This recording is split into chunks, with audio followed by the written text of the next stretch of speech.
What's the worst benefit a job has offered you? Story 1. Flexible work hours. Must be in the office between 8 and 5, but you can show up even earlier or stay even later if you want. End up staying later, decide to record actual work hours in the timesheet because it's only reasonable when they push so much damn work on me with a minimal timeline forcing me to stay late. Get told off the next day for putting too many hours in the timesheet, so you need to work late but don't actually say you work late. Always record your actual work hours. Years ago, I worked for a company where everyone on our team was asked to write down the hours they worked for the past 3 months. And they were all told to put 8 to 5. There were only 2 or 3 of us who refused to do that because we worked way longer than 8 to 5. Others worked longer than 8 to 5, but they were pressured to put in only 8 to 5. And we had to go up the chain like 2 or 3 levels just to submit our paperwork that said we worked more than 8 to 5. About a month later, the Department of Labor forced our company to pay everyone who recorded overtime on that paperwork. All those people who worked overtime but didn't record it didn't see a dime. Lesson learned, always record your exact hours worked. This reminds me of every retail establishment complaining that employees are racking up too much overtime but also complaining nothing is getting done. It's almost as if you just need to hire more people. In my first internship, I was told flexible work hours as long as I worked 40 hours a week. I'd be good. One day, I decided to come in at 10:30 instead of 9, and that was the day I learned that the 15 minutes where everyone arrives, says hi, socializes, and talks a little bit about what they've been up to work-wise, was in fact a mandatory meeting every day, not just morning socialization. Flexible work hours, but mandatory meeting at 9:05 every day. The entire reason I enjoy being a skilled arborist is because the entire industry is by the job. When the specific job is finished, you should be done. I worked for a company that would, for some reason, shoot for 10-hour days. It's what they wanted for us to be working 10 hours minimum, which usually would bleed into 12 to 13 hours. What's the point of working hard anymore? What's the point of using a decade of skills and experience to get a job done quickly and efficiently, only to be told you need to go do another job to get at least 10 hours? Don't they save money on wages if a crew finishes early? Still trying to figure that one out. For the record, we hit record profits this year and made the company many millions. They made us clap for the hard work we did. My bonus for that year was a $5 bill and some pizza. So happy I left that company. Story 2. Free water for the employees. Wow, thank you. My first real job was at Little Caesars, and they straight up removed the water fountain one day. My boss asked if he could have an allowance for the store to buy water bottles or if he could order them. He was told by his that if we wanted a drink, we should remember to bring our own. I had to work 9 to 11 sometimes. No way was I bringing enough fluids to work 14 hours next to an oven with no doors. The factory where I used to work was not air-conditioned, and one summer the company decided to provide free Gatorade. The company wanted to make sure everyone liked the flavor, so a leadman carried a cooler of Gatorade around while the supervisor had paper cups. The super would go to each person and give them a cup to try, so they came up to me and tried to hand me a cup, but I refused to take it. The super told me to just try it, and I said no. Then the super got mad and asked, "Why not?" So I told him, "You aren't Jonestowning me." To which he replied, "Do you really think I'm trying to kill you?" I guarantee you're probably thinking about it right now. Story 3. Once I worked at a place where the benefit was free access to the company gym, which was just a treadmill in a dark, windowless basement room. No thanks, I'll pass on the dungeon workout. I worked at a company that had the same benefit, only the women weren't allowed to use it because the owner was a man and didn't like it. I ruffled some feathers when I asked if that was legal and why on earth did you even show me the gym on my tour the first day. A few months later, the gym was no longer for anyone except managers, and guess what? All the managers were men. I worked at a warehouse job that had a gym that was a room basically right by the little cubicle farm that most of the office people worked in. The only equipment was an ancient exercise bike, an elliptical, and a couple of mismatched dumbbells. I wonder if companies get a discount on their insurance or some tax benefit if they're able to say they provide gym access to their employees. Anyway, I only ever saw one guy use that gym. Had to be like 60 years old, and he'd finish his graveyard shift on the forklift and proceed to go absolutely nuts on the elliptical for about 10 minutes. Most of the time, did this while wearing the steel-toed boots, jeans, and t-shirt he came to work in. It was quite a sight to behold. I once asked him about his approach to working out, and he explained that he figured the health benefit of going a set distance on the elliptical was the same regardless of how long it took. So getting it done as quickly as possible was just being efficient. He was a pretty lean guy, so I guess it was working for him. I once worked at a place that converted a large office space into a gym. They did manage to provide 2 treadmills, a bike, and a bench. They were all donated used equipment. The office space, though, was just in the middle of other offices and next to where I worked in my cubicle. Dude executives would use it around 3 to 4 p.m. because they were done for the day and would blast music and grunt loudly. It was so strange and rude. No one dared to ask them to turn down the music. I would try to use it after hours, like 5:30 after I wrapped up my tasks, but was told it was only available from 8 to 5. The few times I tried to use it during lunchtime, some other guys would be in there and would be way too chatty, so I stopped using it. Then they complained that not enough people were using the gym. I used to work for a really big-named gaming company, which I'm happy to be a part of, but there was a huge bro culture going on. They prided themselves on wellness benefits, and like many of the tech companies, their technology perks, basically a compound of offices, had swanky gyms, game rooms, nap areas, and zen rooms. We even went an extra step and added a tennis and basketball court. While these benefits were only for managers and board members, so lower levels like me can even barely pass those areas, swipe card access. Ironically, no one used any of them except the video game room because, we were gamers, and the nap room had to be removed due to too many people sleeping at work. Story 4. I worked at a radiology clinic where they would provide a single bread roll for staff for lunch on Wednesdays. No fillings or spreads, just a plain white bread roll. At a place I was tempted at, the leadership made a huge deal that for lunch one day we would be served BLTs, so bring your appetite that day.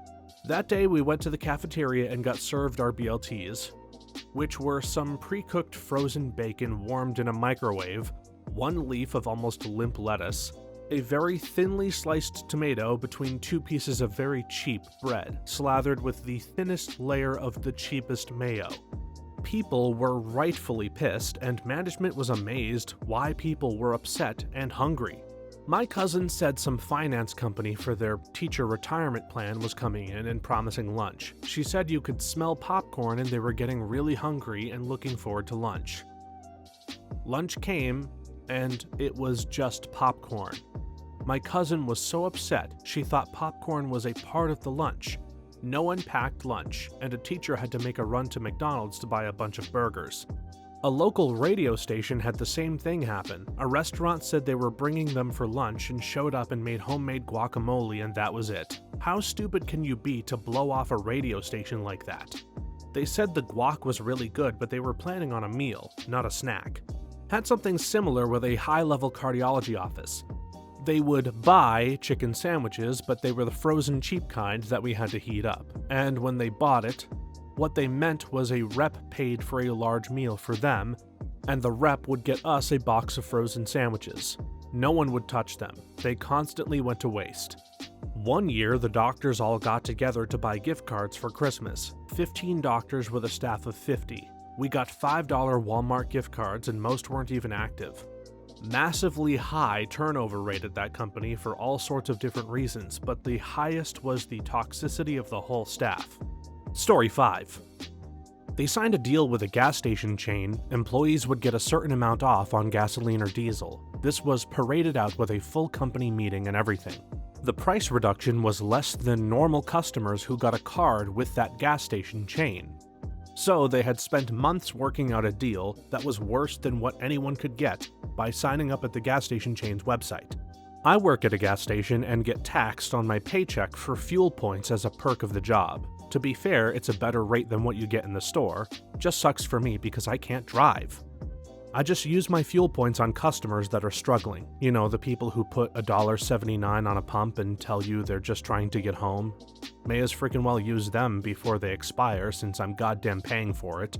From a person who has put $1.79 in gas into my tank and had an employee ring me up for $5, you're a gem. I think the thing that sticks out to me most was the guy who only had a quarter, said it was all he has and that he lives down the street so he's hoping to get home and have enough gas to come back in the morning when he gets paid. I slapped a $5 bill on the counter and used my points and filled up his tank, and he got $3 and change back. I rode that high all week. I usually avoid talking about this stuff because it generally brings people out of the woodwork to say I'm virtue signaling or whatever, but it feels nice to be nice, and I try to put in the world what I'd like to see back. Like tonight, I was yapping to a customer and mentioned I wish I had some fries. He leaves with his stuff and comes back 10 minutes later with some fast food fries from down the street. He didn't have to do that. I gave him free coffee and then gave the next few people who got fountain drinks or coffee theirs for free too, to pass on the karma. Because now maybe those people's days will be a little bit brighter and they'll do something nice too. I just want us to take care of each other, man. I'm glad someone took care of you. I remember it's almost 30 years ago now. My brother was moving back home from Arizona, so we had packed the van and car and were driving through the mountains when we decided to stop at the gas station for some snacks. There was a guy practically begging for change to get a gallon of gas to make it home. It was midnight. The gas station didn't take cards and no one had cell phones. My brother and I dug through the cup holders and glove compartments and came up with like $3. The guy gave us a crescent wrench that was probably worth like $40, but he was grateful to be able to get enough gas. Last I checked, my brother still has that wrench. Story 6. When I worked at a local mental health facility, they had a crazy high turnover issue across the board, but particularly with clinical staff. One of their solutions for the morale issue was to throw an employee appreciation fair, free food, games, music, and work. The first problem was that they expected the support staff to set up and man everything. Maintenance constructing the booths, IT setting up and managing the sound system, kitchen staff doing all the cooking. So not only did I was IT, not get to enjoy the event, we ended up a full day behind on our normal tasks as well. The other problem, the big problem though, was that any of the staff that interacted with patients, particularly the clinical staff that they were having trouble retaining, couldn't cancel those appointments to attend. So the event just ended up being administrative staff and the office pool having a big party for themselves, while the rest of us either served them or heard the festivities coming from outside while they were stuck inside doing the actual work. As you may imagine, it did not have the intended effect, but the C-suite liked it so much it became an annual event.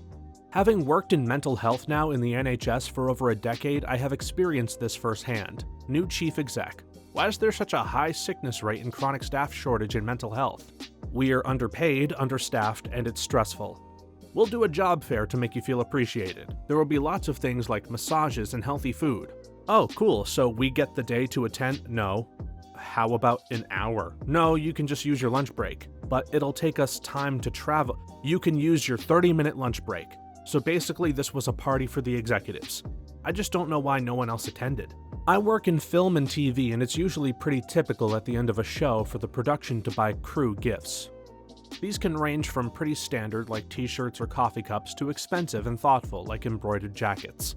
I worked on an awful Netflix show for about 2 months before we wrapped, sent a big email out to the entire crew to get sizing for crew jackets, multiple emails from the production coordinator talking about how great the jackets were, embroidered, Carhartt insulated work jackets, all the stops pulled.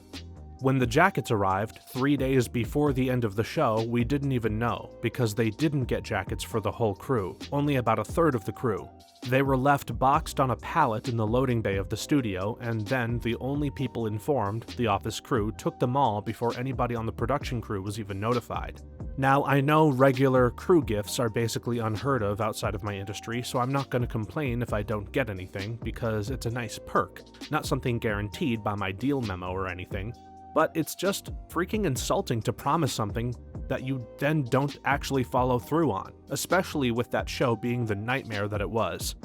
Bad managers ruin everything everywhere. I worked at a software company at one point that decided to do employee appreciation events. Each department has its own event. Sales did wine and painting. Developers did axe throwing. The support team that I was on, that was the most behind, was not allowed to do their event during work hours. We were too important to clients. Our event was an after-hours compulsory bowling event down the street. The food was atrocious.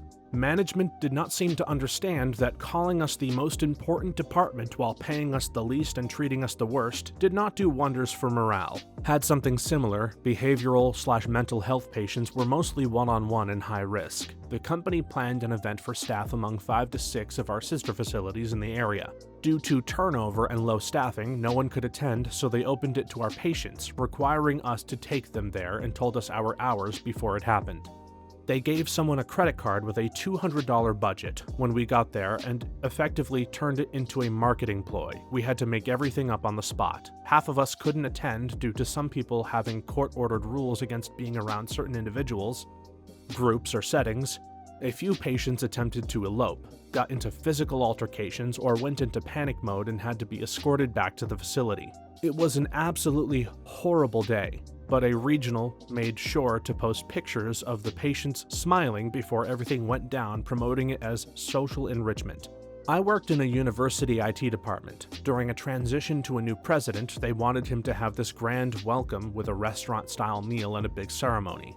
They, however, did not want to pay for catering and such, so they made the university staff and dining group man the whole event. I was a project manager with a degree in IS management. They had me seating faculty like a restaurant host. It was not only infuriating that I had to do that among regular duties, but humiliating that I was literally serving the faculty who already saw the staff as lower than them. Oh hey, I worked a job that did something similar with a monthly anniversary lunch for anyone who was celebrating another year with the company. Of course, the grunts had to set it up, tear it down, and clean it up, and if you actually attended, you were required to clock out. Management, of course, attended everyone and was salaried. I went to one once and regretted it. Management just talked about how awesome they were and how lost everyone was without their brilliant genius. Meanwhile, the next year I skipped it because I was scheduled during it and they gave me crap about it, refusing to understand that it was their own policies that did it. Story 7. I started a bar job, and the people who were supposed to take over my shift quit. So I worked 3 shifts in a row on my first day. After working 23 hours, my boss said that he would give me a bottle of liquor as a thank you. He gave me a half bottle. I considered using a restaurant to cater for an event. They knew this. I set up dinner there as a test.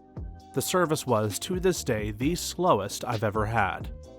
I waited for 45 minutes before my drink came out, LOL, and only then did they take our food order. They apologized and asked if I wanted any wine in the house. I said sure.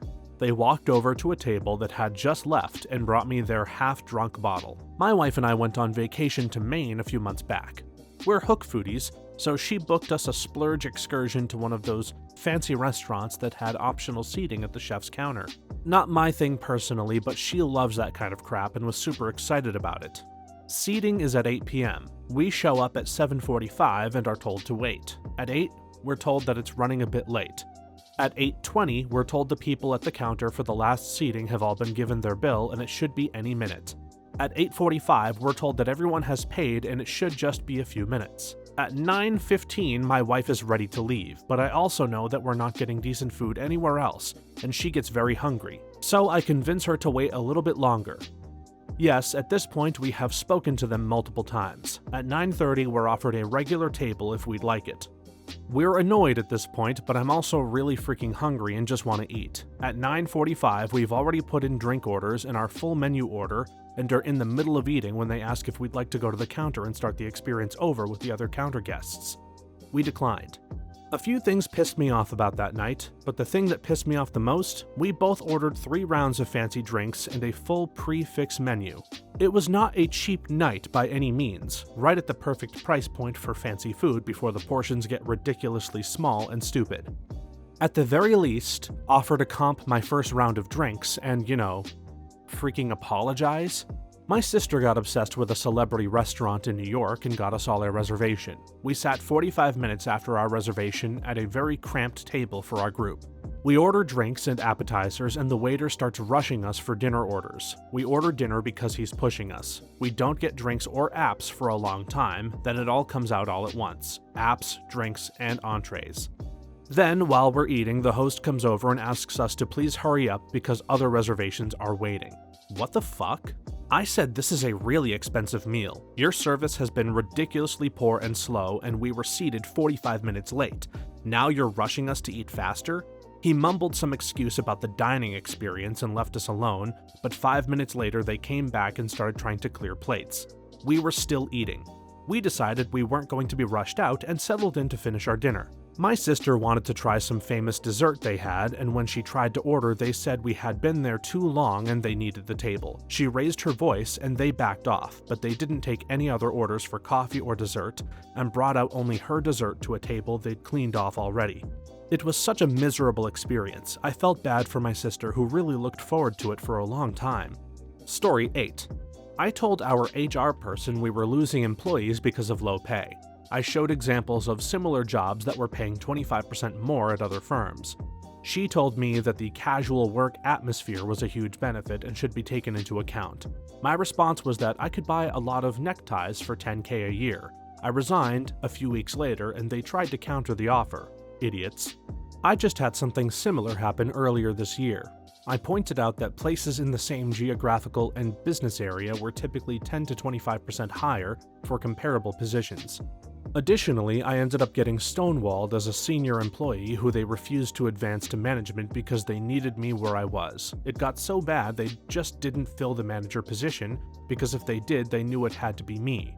When they walled me off, I got told I was only ever going to get a 3% raise each year with no end in sight. That was policy. Everyone only got 3%, and right in the middle of some wonderfully high inflation periods, so I was actually taking pay cuts. I was well respected within the company, so had conversations with multiple people in senior leadership. They point blank told me nothing was going to change, mostly because they never thought I would leave. Took a few months, but I finally got out of there. They didn't understand why I would leave such a great company. I'm always amazed at the employers and managers who seem to think we show up at work because we're super passionate about selling our time to corporations. I'm an ECE and I am passionate about my job and my field. I think the work I do is worthwhile and it can be very fulfilling. I still only go to work because they pay me. That's the deal. I give you my time and my skills, and in return you give me money. As much as I care about my job and the work that I do, there are a lot of other ways I'd choose to spend my time. I'll start working for the love of my job once my bank starts accepting mortgage payments in the love of my job. Until then, I'm gonna need the dollars. Thanks. Sort of the opposite. My company was very casual, flat structure, unlimited time off, and no yearly reviews. Just everyone doing good work because we're reasonable adults who want to do a good job. The company paid 10 to 20% below market value, but for the people who liked that unique environment, it was worth a pay cut. Then one day they decided that none of that was working and we needed to put in a formal structure. In their defense, there was a small but vocal minority of people who complained about wanting a manager a lot.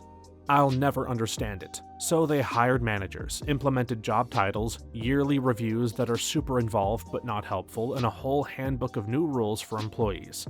A ton of people left for higher paying jobs, including almost all of the vocal people who wanted all those changes. Within a year, they had to give across the board raises in order to try to get people to stop leaving. Since then, the market flipped and they had to lay people off, but they kept all the managers and admin people they added. So their costs are still super high, but they're short-staffed. Just mind-boggling to watch people get it wrong. This is the part that always blows me away. Even if you're just an average employee, if you've been with the company and in the position for years, then you absolutely have to factor that into the equation.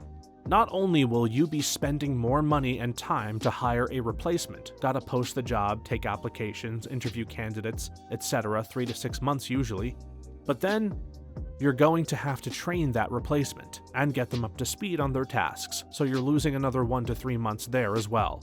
Then you gotta factor in the lost productivity. If it's a role where time is money, then you're losing that revenue the entire time the position is vacant. Even if someone else picks up the slack, you might end up having to pay them OT, or if you're salaried, you run the risk of them quitting too because you're paying them the same thing and you just doubled their workload. And most folks are already overworked and underpaid.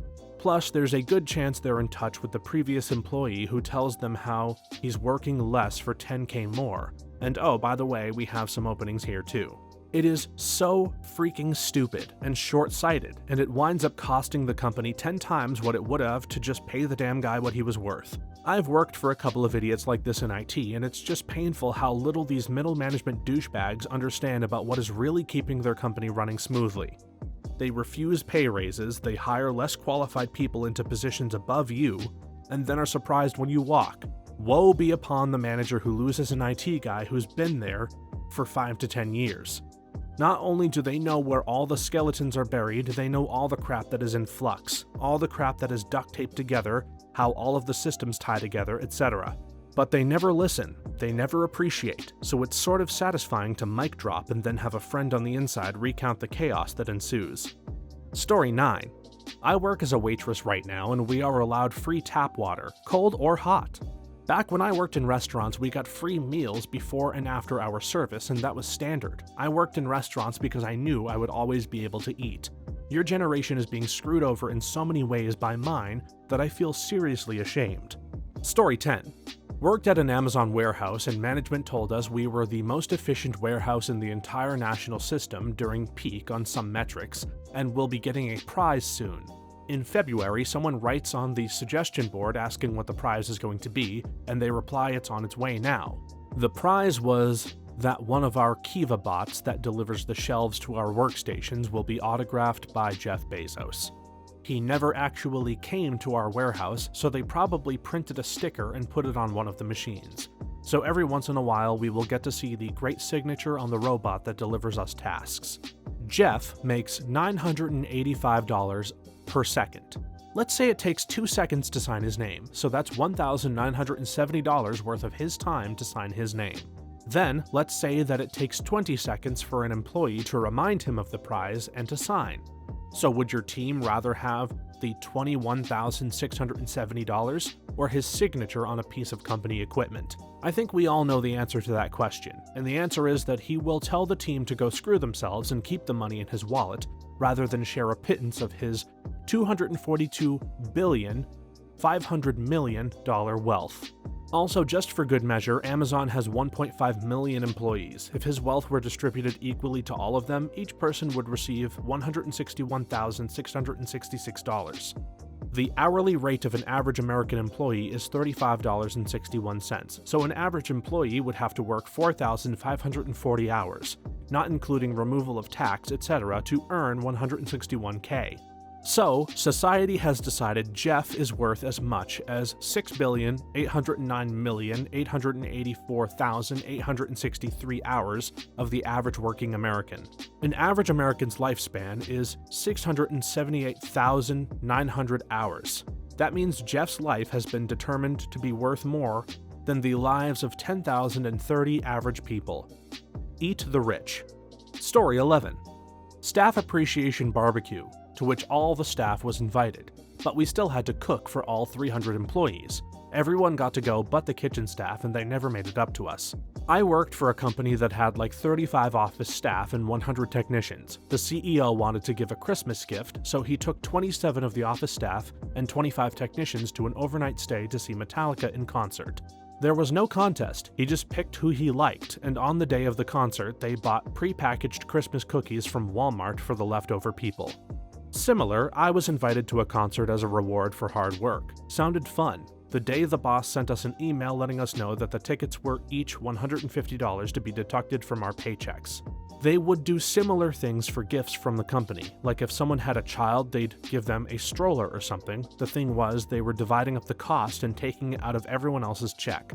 That's not a gift from the company. That's a mandatory gift from other employees. Got into a shouting match with our HR rep when I repeatedly refused to participate in this wage theft and kept finding random $20 to $50 deductions for gifts from the company. They fired me for it, but I think about it regularly. What the fuck, blatantly illegal. It was a subsidiary of a big crop top. Story 12. They got a food truck to come out and park behind the building for us. They didn't pay for any of the food or consult us on the type of food we wanted. So basically the benefit was, you can pay for your lunch if you happen to like this food. but they hyped it up as some grand gesture. My medical clinic managers are morale boosters, include food trucks we have to pay for our own way, including a gourmet food truck with an average price of $50. A chili cook-off, employees have to bring everything on their own dime, buying a t-shirt so that we can all match. Yep, have to pay for it. And we got our own appreciation gift from the parent corp, a plastic cup with a card that said how much we matter. Reader, we do not feel appreciated. So many of these horror stories are coming from the health and medical field. You guys are responsible for keeping us healthy and saving our lives, and what the hell is wrong with upper management at these places? I have many horror stories myself, but for the past few years I have been working in great places. My favorite story is probably getting an email from my supervisor one random Friday saying, "Hello, it is finally spring, it's a nice day out and it's Friday afternoon." I don't know about you guys, but I could go for some cookies. If you want a break, let's meet in front of my office at 2 p.m. So pretty much the entire team met up and we walked a few blocks to the fresh-baked cookie store, got some cookies. Of course, we snagged some for the folks who couldn't step away from their desks and walked back. Took 30 minutes, and that was an actual morale booster. I loved working for him. Americans. What thing will foreigners never understand? We don't call ourselves Americans because we think we're the only people in North or South America. Americans just rolls off the tongue a lot better than USAians or United States of Americans. As an American who has lived in a few South American countries, thank you. I try to explain this every time, but no. If I have to hear, actually we're all American again, I think my head will explode. Seriously. My Spanish teacher last semester was Puerto Rican, and she thought it was so arrogant that we referred to ourselves as Americans. It has nothing to do with that we think we're better. That's a picture she and I suspect many other Central or South Americans have painted in their heads about our attitudes, which is disappointing. We're a very long flight from any two countries with a long, seething enmity of each other. So when we mistake your accent for another nearby country, we're really just making our best guess at a place we've never been to. Source, watched a coworker ask a Polish lady if she was Russian and almost sprained my cringing muscle. I got yelled at by a Belgian lady on a flight when I asked her if she was German. The war ended 70 years ago. Move on. In their defense, if you ask a Texan if they are from Mississippi, they will probably crap their pants with rage. Or if you really want to piss them off, ask them if that is a San Francisco accent. Texans hate Californians. I just don't tell people I'm from California anymore. Been in Texas for like 15 years, but no one cares. They just care where I was born, like it matters. My British grandparents could never wrap their heads around the entertainment in baseball. We once went to a baseball game and my grandparents told us they'd rather watch paint dry. Then again, my grandpa was a big golf fan, so he didn't really have the right to complain. I think it has to do with a lack of understanding of the game. I'm a soccer fan, and when other Americans ask me why I like such a boring sport, I compare it to baseball. When a reliever comes into the game in a late inning with 2 outs and the bases loaded on and has to strike a guy out or turn a double play, many Americans have a good grasp of the strategy required on the parts of the pitcher and the defense, as well as the batter and the base runners. A lot of foreigners don't see that. They see the manager slowly walk to the mound to get the guy off. The next pitcher comes from the bullpen, the commercials on TV while the next pitcher warms up, and then a guy takes 5 minutes to complete one at bat. Without understanding the stakes, the strategy, and the skill involved, I'm sure it would seem very boring. Same with soccer. If the average American watches a scoreless half of soccer, they read that as 45 minutes of nothing happening.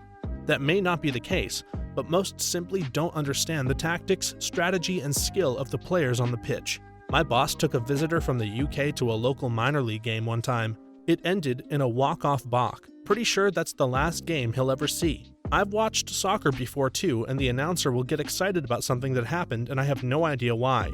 Still seems interesting, but I don't really have enough time to get into another sport at this point.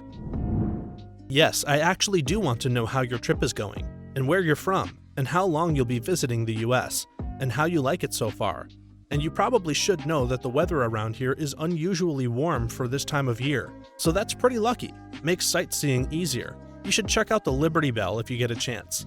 Lines are shortest in the late afternoon when all of the school trips have left. Did you know that you can actually walk across the Ben Franklin Bridge? When you get back home, you can tell everyone that you walked all the way from Pennsylvania to New Jersey. Sure, send all the travelers into Camden. Nah, they'll come out at Rutgers. They'll be fine there. as long as they don't walk 2 blocks in any direction. America is huge, with a few pretty dense cities sprinkled from coast to coast. We get a lot of criticism for not traveling and getting a sense of the world or learning an extra language. But for most Americans, foreign capital is not a train ride away. The only one for a select few Americans is Canada's, and that's our little brother. A lot of you can take a train from Berlin to Paris and be back before the day ends. You can head to London for the weekend or Amsterdam for a random festival. 20 miles in a different direction may be a completely different language to steep yourself in. We don't have that luxury. Thus, the impetus to learn extra languages isn't there. We're busy learning the 20 different cultures within America alone. Excuse us if we don't quite grasp the intricacies of culture between France, Belgium, Germany, Switzerland, and Italy. I was going to post pretty much the same thing. Also, take into account that for most people, getting out of America and flying to a different country, take Europe for example, is going to be about $1,200 on the cheap end. And that's just the airfare. It's really expensive for the average person to be able to afford a vacation like that once in their lifetime. Also, consider that vacation time from work is really scant. Most of us have 10 days or 2 weeks. You could do 2 weeks for a vacation abroad, but you will do nothing else for the rest of the year. That makes for a long year. Paid holidays are not that frequent. I only go to travel to Europe for work. I only got a little bit of sightseeing. Mostly I worked at a trade show, but I'm grateful for just that much because I really do not believe I'd be able to ever afford a vacation like that on my own. I've always been jealous of Europeans because of this. I've only been out of the US once, to the Caribbean. I've been dying to visit Europe and Asia my whole life, but it's just so damn expensive. A lot of us judge distance by the time it takes us to walk, drive, or fly there. When I lived in France, I did get ridiculed for my accent, but not as ridiculed as I was for describing distances and time needed to travel. My French friends looked at me like I was insane when I said it was about a 24-hour drive from New York City to Orlando, Florida, when they asked how far apart the two cities were. But driving time is more accurate than distance. It's weird that it seems like the US is the wrong way. It could take me 10 minutes to go 15 miles, or it could take me 30. We know the metric system is more efficient, but at this point, we're all so used to it and it would cost so much to change, we simply don't bother. I'm learning the metric system so I can better understand all the nature documentaries I watch that are narrated by Brits. When I play games like Kerbal Space Program and Elite Dangerous and stuff that measures in meters, I just nod my head and say, that seems far or fast. They're not violent like you see in American TV shows and movies. My sister heard a rumor once while visiting Thailand through her translator while riding on a bus. She was with a friend who speaks Thai and his wife, who was dark-haired. However, my sister and her other friends are blonde and red-haired, so naturally everyone stared at them. Then their friend who speaks Thai heard this exchange between two young local women. Stop staring at them! What? Why? Because if you stare at an American too long, they'll punch you in the face. Oh, really? You're sure that's not just a rumor? Yes, I'm sure. It happened to a friend of mine. To us Asians, you Americans are much more aggressive and outspoken because we compare you to the average Asian. Maybe it's just selection bias, since we usually get older white males looking for a happy ending here. American toilet stalls. Those two little openings are just big enough to allow a stranger to stare into your soul. How else would we make friends? You need a third hole, and it is glorious. How every price ends with 99 cents and you pay more than that at the counter. Foreigners can't always pinpoint what American culture is, so I guess American culture. Yes, we do have culture, and it's not just a melting pot from everyone else's. We have our own music genres that have spread worldwide, food that was invented here, and ways that we do certain things.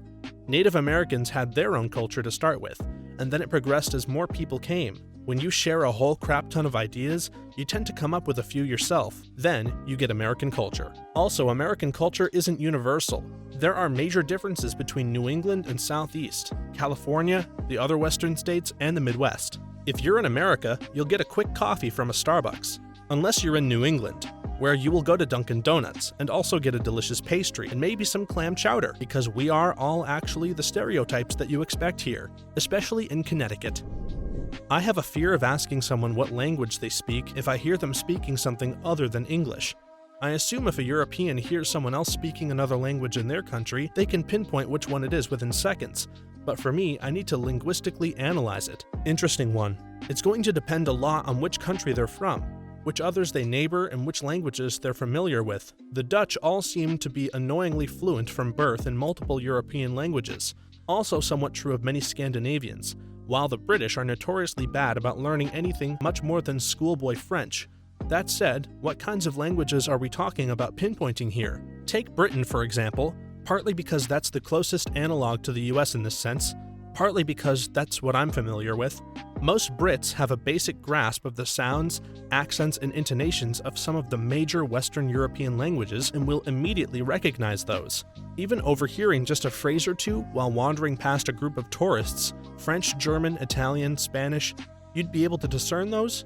If so, you're pretty much on par with much of Britain. The English are also familiar enough with neighboring Welsh sounds and intonation to immediately recognize that, despite nobody understanding a word. It's also never really spoken outside of Wales, so that's a giveaway.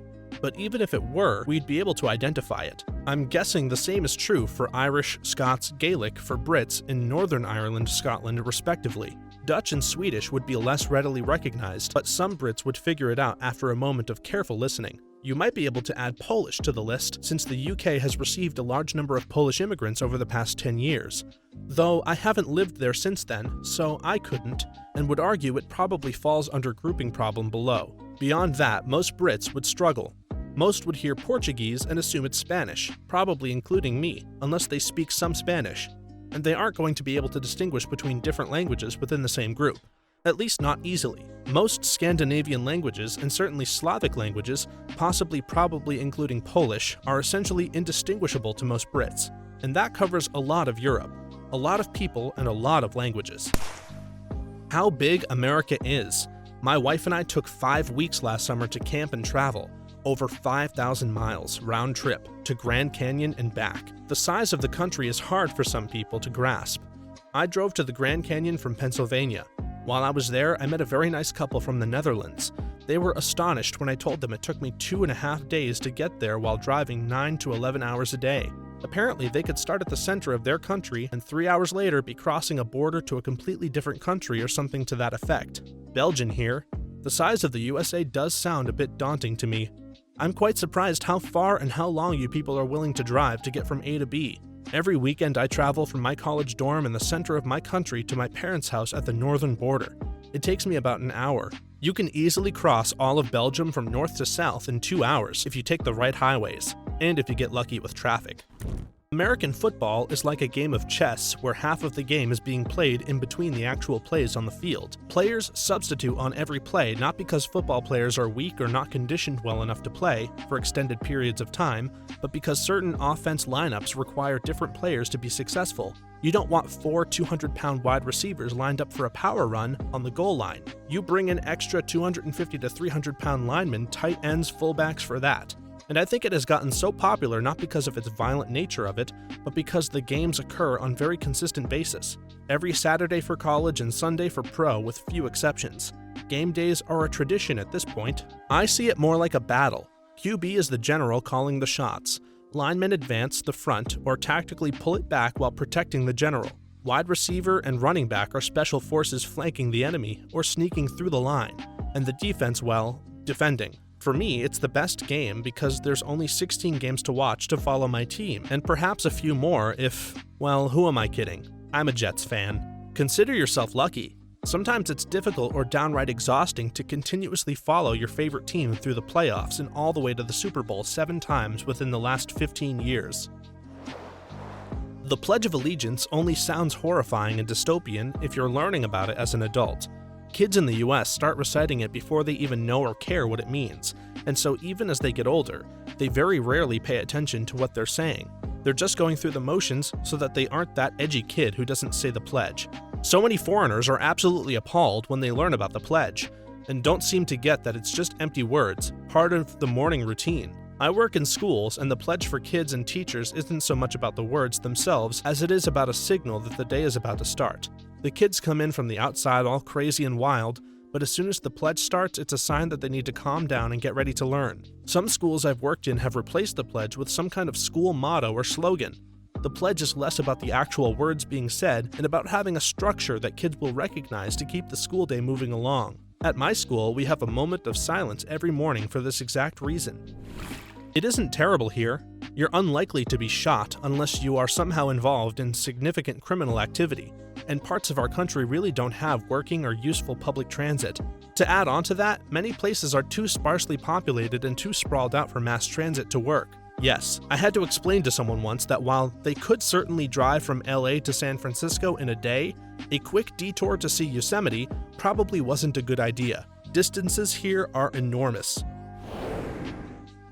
We know that Olive Garden isn't real Italian food. Nobody with 2 or more brain cells thinks it is, but it is delicious food. Nobody has ever said, "I want some real Italian food, let's go to OG."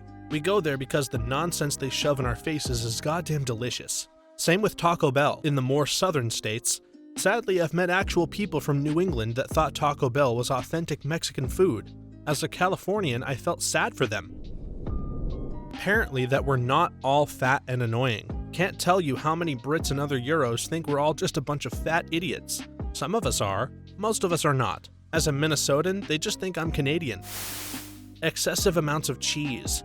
Every time I have a European or Asian friend visit the States, they don't understand why there's so much damn cheese on all our food. Wait, you can eat a meal without cheese? You can, but it doesn't mean you must.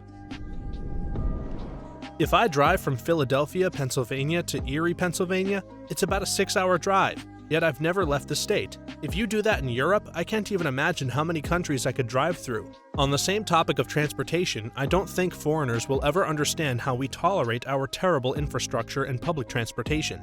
In Texas, you can drive 12 hours and still be in the same state. In Hawaii, you can drive 12 hours and still be in the same state. The cultish love Texans have for Texas. It's like being part of a sports team. But hey, they are a sports team. Houston is nuts about them.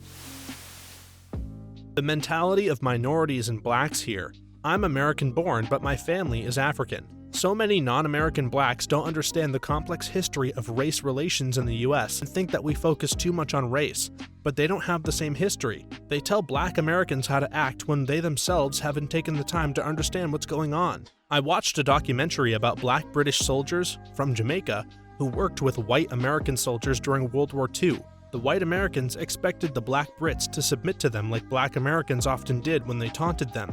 But because they hadn't been subjugated to centuries of oppression, they spoke up and fought back, making it less likely for the white soldiers to mess with them. It's a huge psychological difference, still present today, that they don't seem to be aware of, or that they ignore. No, you cannot visit New York City, Boston, Miami, Chicago, Los Angeles, San Francisco, and see the Grand Canyon on your 7-day holiday. It will take you that long just to get through TSA at the airport. Also, most Americans have not been to all 7 of those places. I've been to 16 states and I've mostly just seen corn. Peanut butter and root drink. I was shocked to learn that other countries don't consider them normal. They're both amazing. I love root drinks so much that I have notes about different brands so I can start a website. Apparently they're both regional to North America and rarely consumed in other countries. Peanut butter is definitely common in the UK. I've heard it's a natural peanut butter though, and that there's a thing called American peanut butter, which is the sugary stuff they sell this side of the pond. So I work in a store and I get this sometimes. I don't know why, but I have a habit of calling a group of people, 2+ people, guys. As in, hey guys, how's it going? I'm not implying that I think women look like guys or anything, it's just a way to say you all. Please don't think I'm an asshole. I've met a lot of foreigners that think it's weird that I do the majority of cooking and cleaning at home. My wife is in the military and works weird hours. I got a part-time gig after I got out of the service and started taking classes. I'm home way more than she is. The diversity between states here. I'm from Massachusetts, and driving through some states can feel like different countries. We have different cultures, accents, laws, etc. And when foreigners look at America as a whole, perplexed by all that's going on here, I think they really can't grasp the sheer size and scope of the US and all the differences that come with that. I think that this is a common argument in all these threads. But you are all Americans. But a person from Miami and one from Seattle are as different as can be in 2 European countries. But you have the same currency, the same TV, the same music, the same president, the same history, the same language, and the same politics. But the people from Florida and the people from the north have different accents, customs, and foods. And so to the infinite. This isn't just the US. Go from Surrey to Croydon to Liverpool to Birmingham to Glasgow, and you get very different accents, classes, ways of life, etc. Foreigners don't understand that we have a great drink now. I know Europeans have an extensive history of the drink, and that Bud Light gave us a bad name, but it's totally different now. I can walk into most gas stations in my area and they will have a small selection of local craft drinks, and some have a rather extensive collection of unique drinks from all over the country and the world. I would actually argue that European tradition is hurting their ability to enjoy novel ideas, flavors, and styles now available here. Craft drink is huge in Europe as well now, you know. The vastness of the USA. Most Americans in their lifetime will not experience all American cultures, values, and beliefs. It differs so much from region to region and even landscape. American life is different everywhere. The USA is huge. When I travel abroad, I say what major city I'm from or state, because I can better connect myself with that. So when foreigners travel over here, my advice is to be more precise about where exactly you visited in the US, rather than saying you've been to America as a whole. Exactly. It's like a British person saying that they're from Europe. Yeah, you're from Europe, but what country? With us, it's, yeah, you're from America, but which state? The US is a racial and cultural melting pot. Most other nations are not. Consider that when you are estimating an American's tolerance and awareness towards other people. We actually learned in school not to use that phrase. We're a salad bowl now. I find it helps to explain the United States of America as being similar to the European Union. If you renamed the European Union to the United States of Europe, you'd get to understand the United States of America. There's no single culture. There are huge regional variations. Some commerce is state-regulated while some commerce is federally regulated. Some governance is at the group level while some are at the state or regional level. There are a large number of parallels that are identical when you stop thinking of this collection of the United States as a single country. That would sort of make sense if every act of Congress had to be approved by the state governors. If Kansas was in NATO but Oklahoma wasn't. If the people in California spoke French, those in Texas German, and those in New Mexico Dutch. If your last civil war was 70 years ago, if half the country had been communist for 40 years, and you had in each state different TV shows, different nursery rhymes, different canons of literature, and different national icons. Europe is just a whole couple of orders of magnitude more diverse and less uniform and centralized than the US.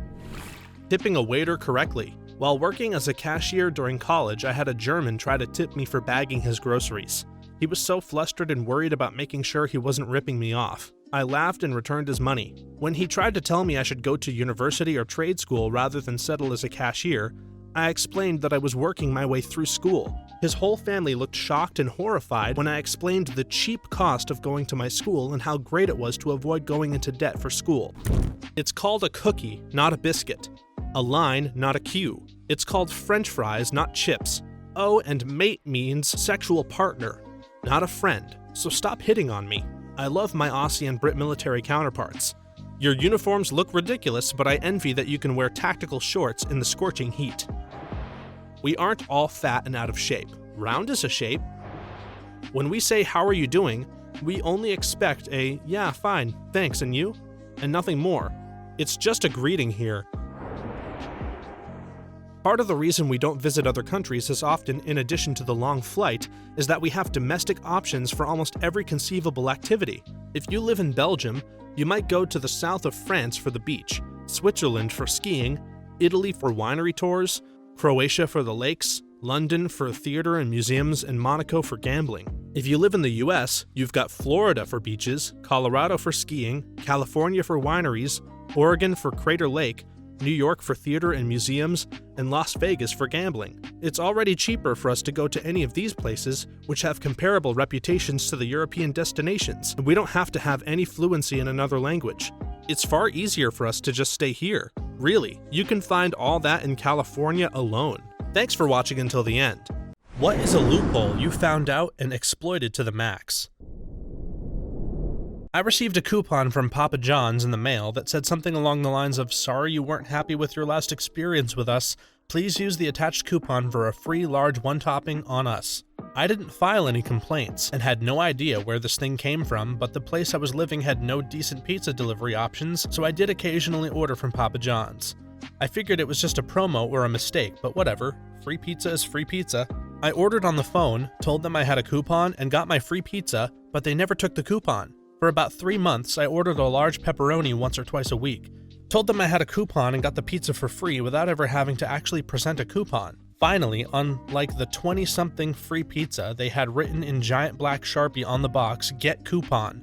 So I gave the guy my golden pizza coupon and thought, well damn, no more free pizza. The very next day, I got another coupon in the mail, which also worked for another 2 months before they finally remembered to take it. I can explain that for you. Having worked for PJ's 18 years, the postcard is automatically generated when your delivery time is 35 minutes or more.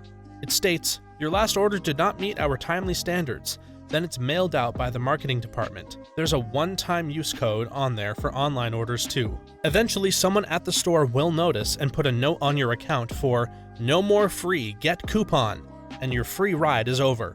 Do you mean time out the door to address is 35 minutes? Because I don't think I've ever had a Papa John's pizza delivered within 35 minutes of ordering.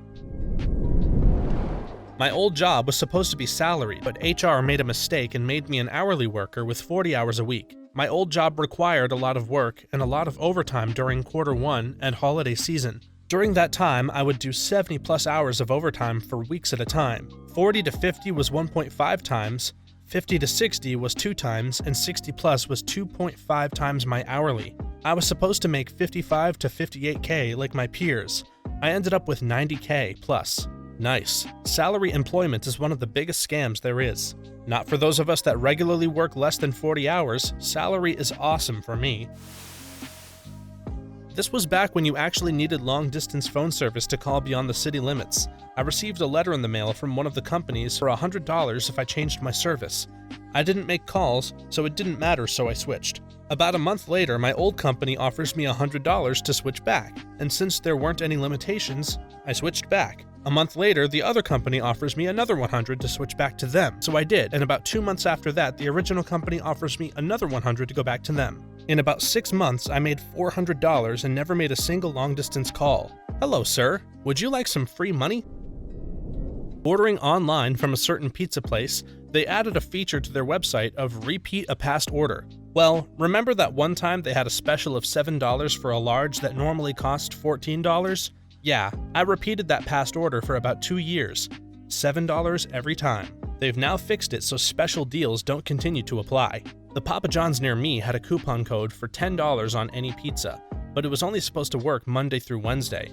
So I decided to try it on a Friday once and it worked. Turned out they forgot to program in the days that it was valid. So I had $10 everything pizzas for a year before they fixed it.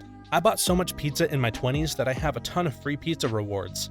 Turns out it's just cheaper to buy from Domino's at full price with free delivery than to get a free Papa John's pizza and pay for delivery. 9th grade science class. We had a contest to build a device in which you could place an egg to protect it during a fall. Scores were evaluated based on size and how well the egg survived. I believe the formula was intactness of the egg, scale of 1 to 10, divided by the size of the device's longest side measured in meters.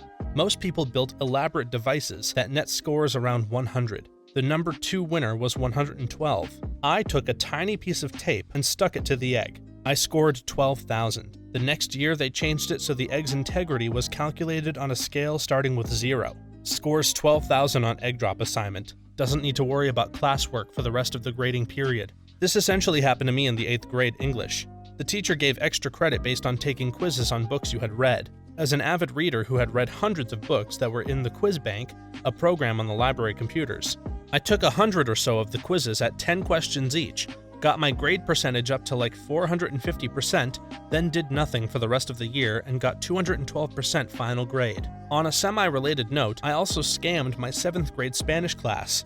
I went to a charter school for 6th, 7th, and part of 8th, then transferred to a public school with the quiz teacher, and in 6th grade, one of my friends took Spanish online because our teacher sucked. I told my mom I wanted to do that next year, and she said sure, told all the teachers and admin staff that I was going to be doing it, then got halfway through the process of signing me up and getting everything in order and ended up not doing it and told me to just suck it up and take it at school. So the school thought I was taking Spanish at home.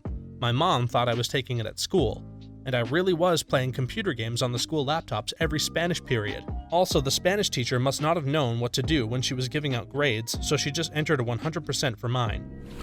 When I was a kid, we went on a field trip to the local amusement park. There was a particular carnival game, the kind where you have to guide a bowling ball down metal rails, that worked on the then brand new Sacagawea gold dollar coins.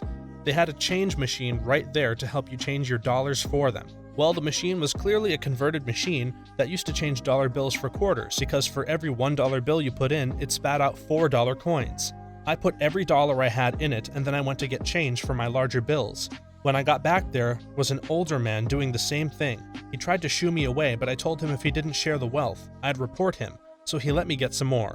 I probably made about $60, which for a 15-year-old at the amusement park was a fortune. Good work. I was young and greedy, what can I say?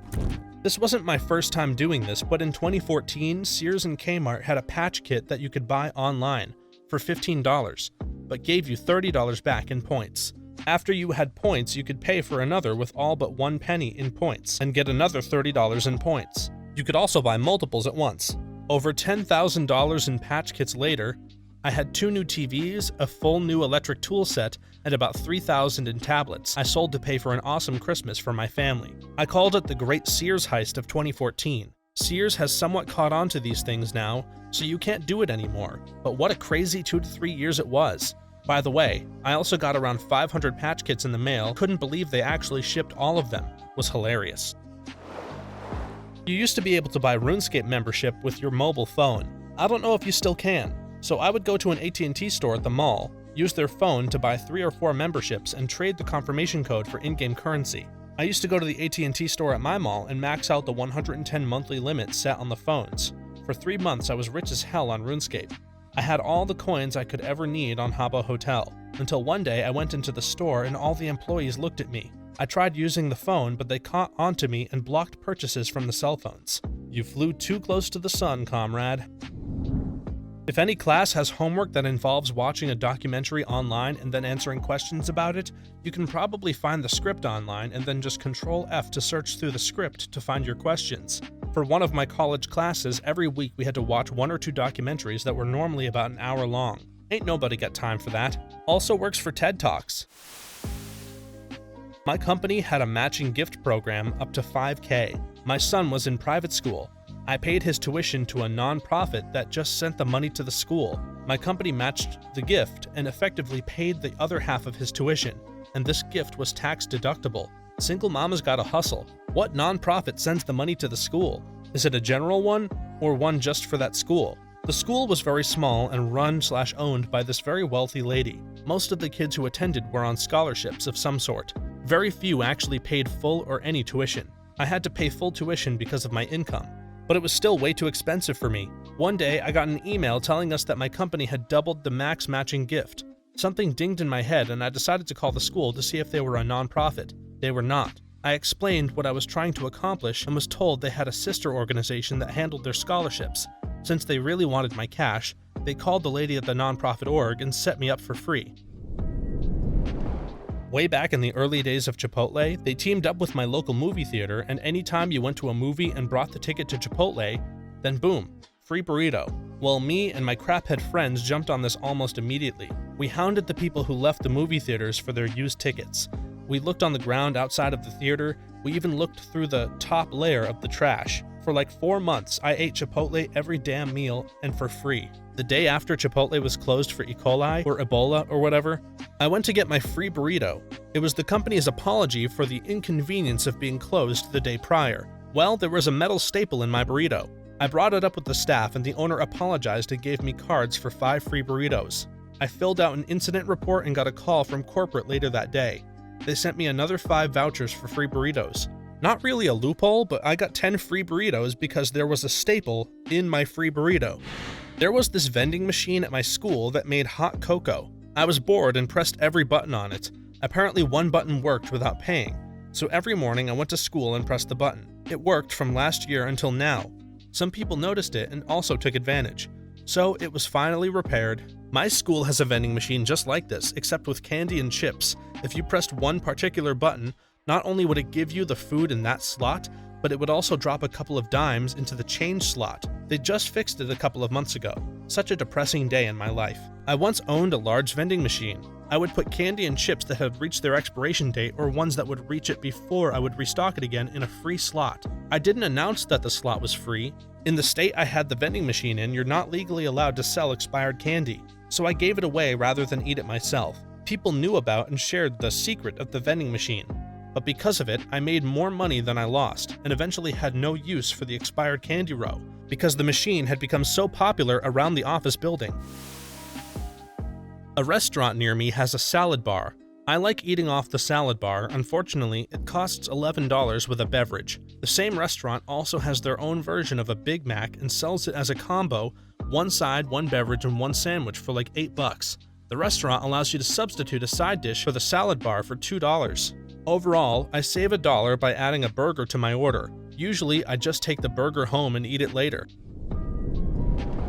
All of the vending machines where I worked were the fancy refrigerated touchscreen serve entire meals type of vending machine. I discovered one specific machine had a glitch where if you punched in A4 when A4 was out of stock, but still tried to pay, it would spit your money back out and let you order again without charging. So every month I would spend about $10 or a few days to make A4 run out, then enjoy free food for the rest of the month. What was in A4? Usually some type of microwave burrito or sausage biscuits and gravy.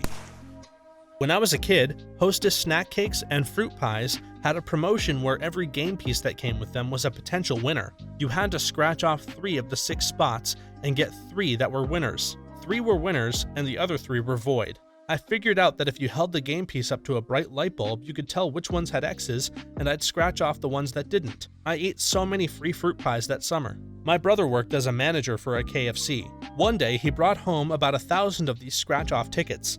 We started peeling them one by one, but eventually found the light trick. We ate free chicken for like 6 months and decided to give all the bad stickers, a couple hundred at least, to our friend as a practical joke. He opened all of them. That's pure evil. There was a vending machine in our dorms where you could select an option, put in $1, unplug the machine, and get your item and dollar back. We used that almost every day until a kid with morals told our live-in professor about the loophole. Damn those kids with morals. In Ireland, you used to be able to drive unaccompanied on your second provisional license, basically a learner's permit. I failed my driving test, then my dad told me about the loophole and I didn't bother taking the test again and just drove around for years with L stickers up. They closed that loophole a few years ago, but lots of people still do it, especially out in the country. I have since passed my test. Our teacher gave us a timed take-home test online and said we could use the internet because if we did, we'd probably run out of time anyway. So I looked up the first question and lo and behold, the entire test in the same exact order on Quizlet. I almost cried. Regardless if the internet was allowed or not, you should look it up anyways. In Sweden, you can wank in public so long as you don't specifically do it at someone. So long as you look down, you can happily do it without issue. How are you sure you've exploited this to the max? I have a park bench named after me. They call it the Krusty Krab. The guys at 7-Eleven near my college in NYC don't understand how the coffee apps work. Basically, they scan it every time you get a coffee and every 7 you get a free one of any size. However, multiple workers at this particular location are completely oblivious to this and give me a free one every single time they scan it. I do this multiple days in a row and sometimes multiple times a day. They work at a 7-Eleven by a college. It's not that they don't know, they just don't give a crap.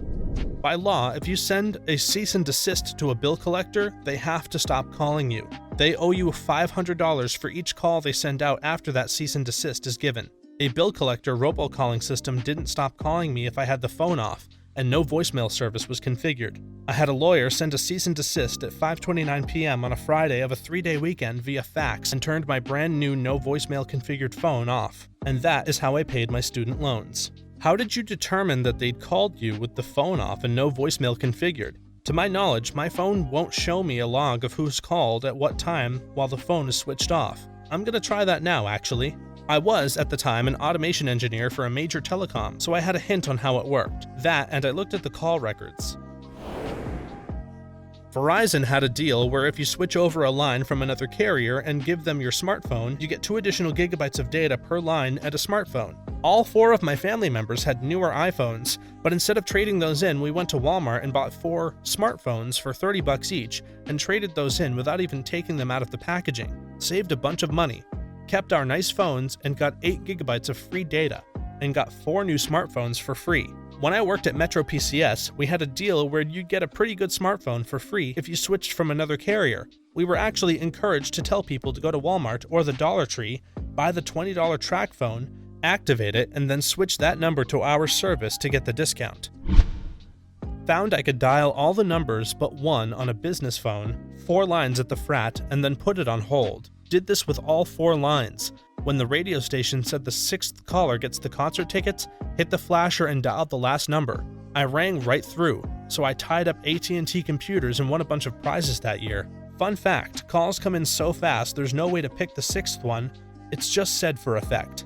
Once about 15 years ago, I won concert tickets from the local jazz station because the DJ forgot to say their phone number when he started the contest. I just looked it up online and started calling. The 5th caller was supposed to win. I was the 1st caller, the 2nd caller, and the 3rd caller. The DJ asked why I was the only one calling, and I told him that he never gave the phone number. At that point, he just gave me the tickets. A few years ago, long before the Steam market, Steam started selling games to poor countries like Russia with big discounts and no gifting or activation restrictions, meaning you could theoretically buy games for cheap, trade them for TF2 hats, sell hats for PayPal, and then use PayPal to buy more games to trade for more hats, getting like 40% pure profit per game. I didn't exploit it too much, just traded a bunch of games for a bunch of hats. No potentially scammy PayPal business, but yeah, soon Valve closed it up. No more gifting of AAA games, activation restricted to CIS countries, and in some stupid cases, even language itself is locked to either Russian or Chinese. Back in college, I lived in an off-campus community that was still under campus jurisdiction, meaning they could enforce campus policy such as parking. They sure did love their hundreds of thousands of dollars of free money every year, but I digress. If you lived out there, you got a special pass that stuck to your inside windshield and is impossible to completely remove, much to my chagrin. Everyone else could not park in the community area overnight. They sent out campus PD every single night. One officer I talked to said they could rake in as many as 200 parking tickets a night from the off-campus housing alone, at $45 a piece. That's quite a haul, the only exception being if a resident printed you out a parking pass. Now, each resident was only allowed to print off 1 pass per night. You did so through your campus profile, and it tracked how many times you printed the page. Each page had the date and time and a QR code generated on it. Now, being the computer science student that I was, I opened up this page in Inspector and used my phone to read the QR code. Turns out the QR code was also just the date and time of printing. So I ripped the HTML of the page, made my own little QR code generator, and printed out a crap ton of those passes for my friends who crashed at my place overnight, family, or people that may or may not have been unlawfully subletting. Saved my friends thousands overall. When I was in middle school, I used to sell candies for $1 a pop at the local HEB grocery store in Texas. Candy was often 2 for $1. So I would buy it at HEB and then sell it at school for 100% profit. I built up from $2 worth of candies up to $50 over time, before my candy was confiscated. The people working in the office to my school ate it all. That's not a loophole, that's entrepreneurship, and theft on part of the school admin. So a few years back, when I was moving into my house, I was looking for furniture. I'm on Wayfair looking at tables, and they have all these sets, so I start playing around with what I wanted to get. At some point, I take the coffee table off, and somehow that turns the end tables and sofa tables into $0. I'm like, this can't be right. Screw it, I'll order like 15 of each and sell them, expecting to get billed or contacted at some point about it. Within a week, 30 end tables and sofa tables arrive at my house, which cost me nothing, and I sold them on Craigslist over the next couple of weeks. Tried to go on to order more, but they fixed the issue by then. Papa John's website used to let you stack coupons. They had a coupon 3 mediums for $21. They also had 5 off 20, 4 off 16, and 3 off 12 coupons. As long as you applied them in the right order, you could get 3 mediums for $9. I probably shouldn't think too much about how many times I used that. Boy, it was a sad day when I realized I couldn't stack coupons anymore. The delivery guys used to think I had some relationship with the management because I always got so much crap for so cheap.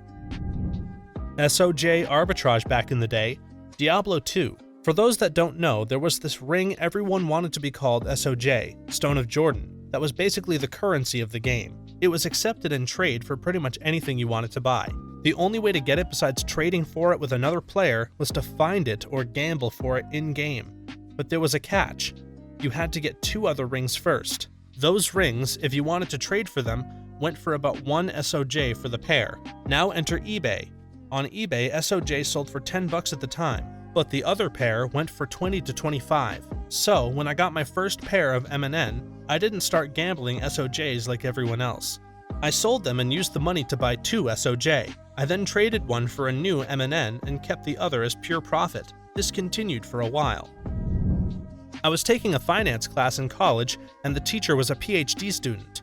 His thesis required a lot of data to be retrieved. He offered his class 1/4 point on their final grade for each survey we turned in on his website. As long as we had our name in one of the questions, who led you to the survey? I dropped $20 into mTurk and offered 2 cents for each person who took the survey and put my name in. I also dropped another $10 and offered a penny for each one. I then posted it to R hits worth turking for. All my $30 was gone in about 35 minutes.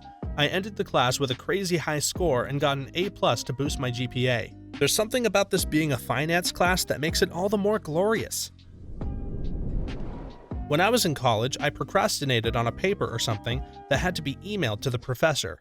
I would send them an email saying the assignment was attached, but didn't attach anything. By the time the professor emailed me back saying it wasn't attached, I had time to finish the assignment and wouldn't get a deduction for it being late, as it was an honest mistake. Only used it a few times, but it really saved my ass a few times. I have a feeling I know why my professors didn't let us email things and we had to turn in papers and such through an online classroom.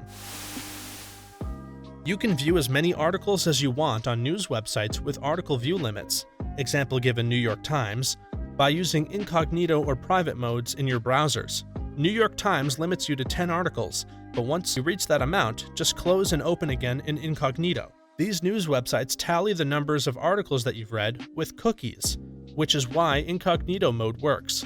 It deletes cookies when you close the incognito window. You don't need to use incognito, you can just manually delete the cookies or use a cookie browser add-on like self-destructing cookies, which deletes cookies when you close a tab. Donuts. I wasn't allowed to say the food wasn't fresh even though I knew it wasn't. So I simply said, I wouldn't eat it, neither should you, order something else. I couldn't get in trouble for it. The percentage of still frozen in the middle sandwiches I've gotten there is 100%. You guys are consistent.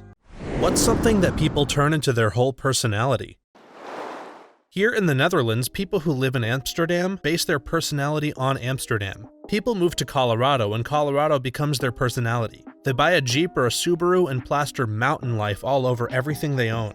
Not only that, but Colorado native is a whole thing too. I've met many people who have nothing to talk about except how bitter they are that people keep moving in and how much better it was when they were kids. Smoking weed. I smoke plenty of weed, but there's nothing more irritating than a pothead. As a highly functioning stoner, I find stoner culture and its stereotypes to be obnoxious. Their job, or just money in general.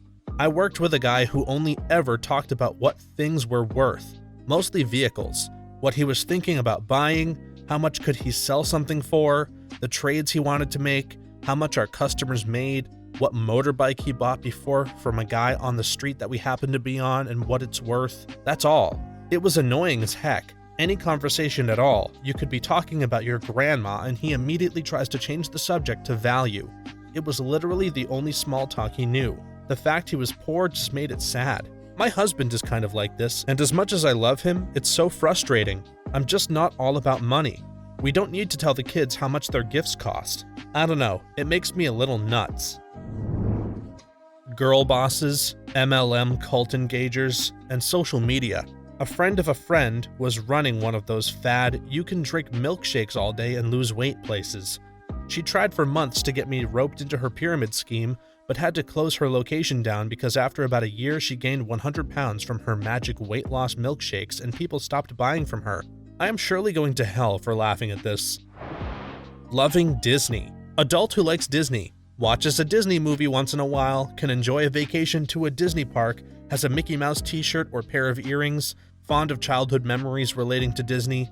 Disney adult. House is a shrine of Disney merchandise. Disney car decals, every single vacation they take is to a Disney park, cries meeting Disney characters, half their wardrobe is Disney themed, insists on a Disney proposal, wedding, honeymoon, refusal to let go of childhood. I had a pass in 2018 and honestly I can see how people get caught up in it. Everything is so well done in the park that it's an actual escape from reality. The only reminders of the real world you can see are the planes flying overhead. If I buy a house in the Anaheim area, I'm for sure going to get a pass again. Zodiac signs. Like, please shut up about it. That is such a Leo thing to say. As a Leo, I agree, shut up about it. Being a sports fan. Crypto. There are so many of these on Twitter. I'm sure they're 98% bots, but damn. I once posted about how NFTs suck, and 2 NFT accounts I had never seen immediately liked it. Being a YouTuber. For real though, the eyes say it all. Their preferred American political party. This has been a wild ride recently. I feel like we all know at least one person who has just gone over the edge with politics. My brother-in-law used to be a conservative-leaning guy, but it was never part of his personality, nor mine, nor the rest of his friends. We would go over there and eat smoked meats, watch the fights on TV, and generally have a good time. Then it just started getting weird. Suddenly, he would walk through our door and the first words out of his mouth would be an argument against leftists. I later realized he was binging podcasts and getting himself riled up. Every conversation became political. Every drink he drank intensified the problem. We were not a politically motivated group, lol. I assumed half the people there voted red and they assumed I voted blue. But it didn't come up because who cares? But it got so bad we stopped hanging out with him completely. We just couldn't take the constant political barrage, which I still have no interest in. It's not like I'm there advocating for the Democratic Party. It's gotten so extreme that you can't say anything without being accused of supporting this guy or being a part of this party. Somehow politics makes its way into everything. Being overworked and barely sleeping. To clarify, this isn't meant to be an insult. I know exactly how it feels to work an ungodly amount of hours with little to no reprieve. It's a routine that became ingrained in us, and I think it's important to remember being overworked, underslept, and having little to no time to ourselves is not healthy. And the amount of caffeine you drink to compensate, this is me right now in the manufacturing field, currently looking for a new job. Hair color. If I hear my coworker talk about how natural redheads are, or how you shouldn't mess with them and use it as an excuse for a crappy character trait, I'm gonna lose it. As a redhead, I hate other redheads like that. It's so annoying. We are pretty much normal people, just have some physical traits that differ. Being a boy mom. Facebook picture caption, raising a king. More likely raising a spoiled POS that ends up treating women badly in the future because he thinks he can walk all over them because his mom gave him everything and did everything for him. Oh my gosh, I work at a daycare and the children of those parents are an absolute nightmare in the classroom. Some people legit think that saying no to their kids is borderline child neglect, not knowing the chaos those kids then bring with them everywhere they go. So entitled, so whiny, still throwing temper tantrums when they're about to go off to kindergarten. It's ridiculous. Do you ever see a police officer's wife? It's crazy, but they turn their entire existence into being a police spouse. It's very odd. I have 2 neighbors that are police. The younger the wife, the more intense the alternate reality they create for themselves. The husbands never mention their profession, but the wives can't shut up about it and try to prove how much they know about local law enforcement. Same for military wives. My cousin's husband was in the Air Force. He was never deployed, but whenever he would get sent out for field training, she was always talking about how hard being a military wife was and how much she missed her husband. Like, girl, chill. He's gonna be gone for a week. Relax. Don't shave your legs, sleep on the entire bed, and do all the things you wouldn't normally do when he's home. Gym or fitness? Do you even lift? No man has the right to be an amateur in the matter of physical training. It is a shame for a man to grow old without seeing the beauty and strength of which his body is capable. Socrates. Incredibly based. The generation they're born in. You just don't get it because you're not a 90s kid. Said by someone born in 98. Pickup trucks. There are people that happen to own pickup trucks, then there are people whose pickup truck owns them. We all know the type: floodlights, mud tires, grill racks, lifted, spotless paint with wax, and optionally a diesel stack coming out of the bed, truck mutts, and a snorkel. I get it. Printing out business cards that tell people you're a douche would be difficult to distribute on the highway at 70 miles per hour, but it might be more cost-effective than your 100K Raptor. Ah, the bro-dozers. I've never heard this before, but it has immediately entered my vocabulary.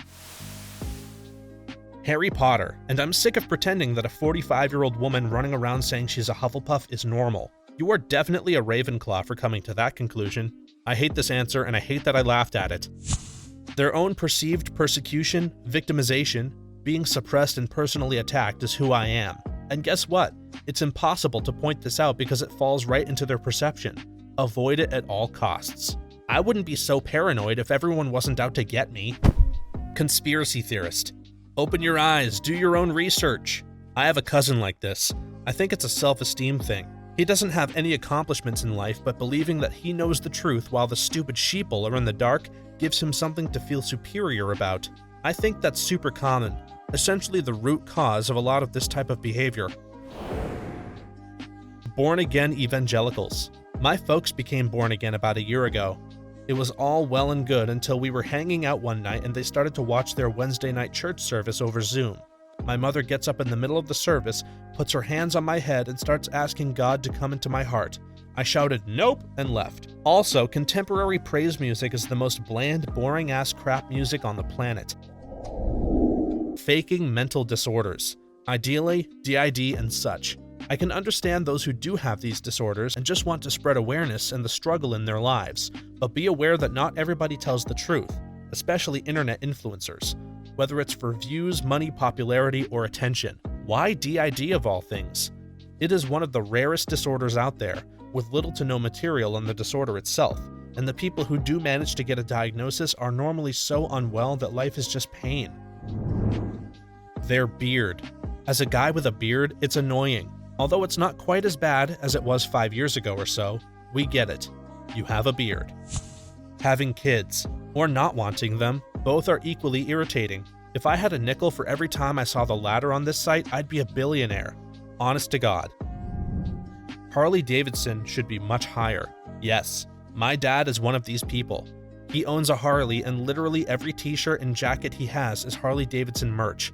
His truck is plastered with Harley Davidson logos. He put it on my mom's car's front license plate. He wanted to put his stickers on my car.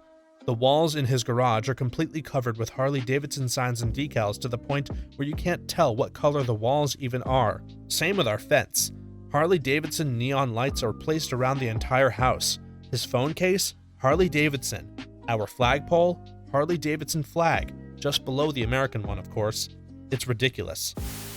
Music. I know some people who are so snobby about their music choices. Weirdly, this seems less prevalent than it used to. Perhaps with more options, people are more open-minded and listen to a larger variety of things. Listening to different music is no longer an investment. No need to seek out records or be friends with someone who owns cool ones. Just one Spotify and you can check out any genre, anywhere, anytime. Maybe that's part of it.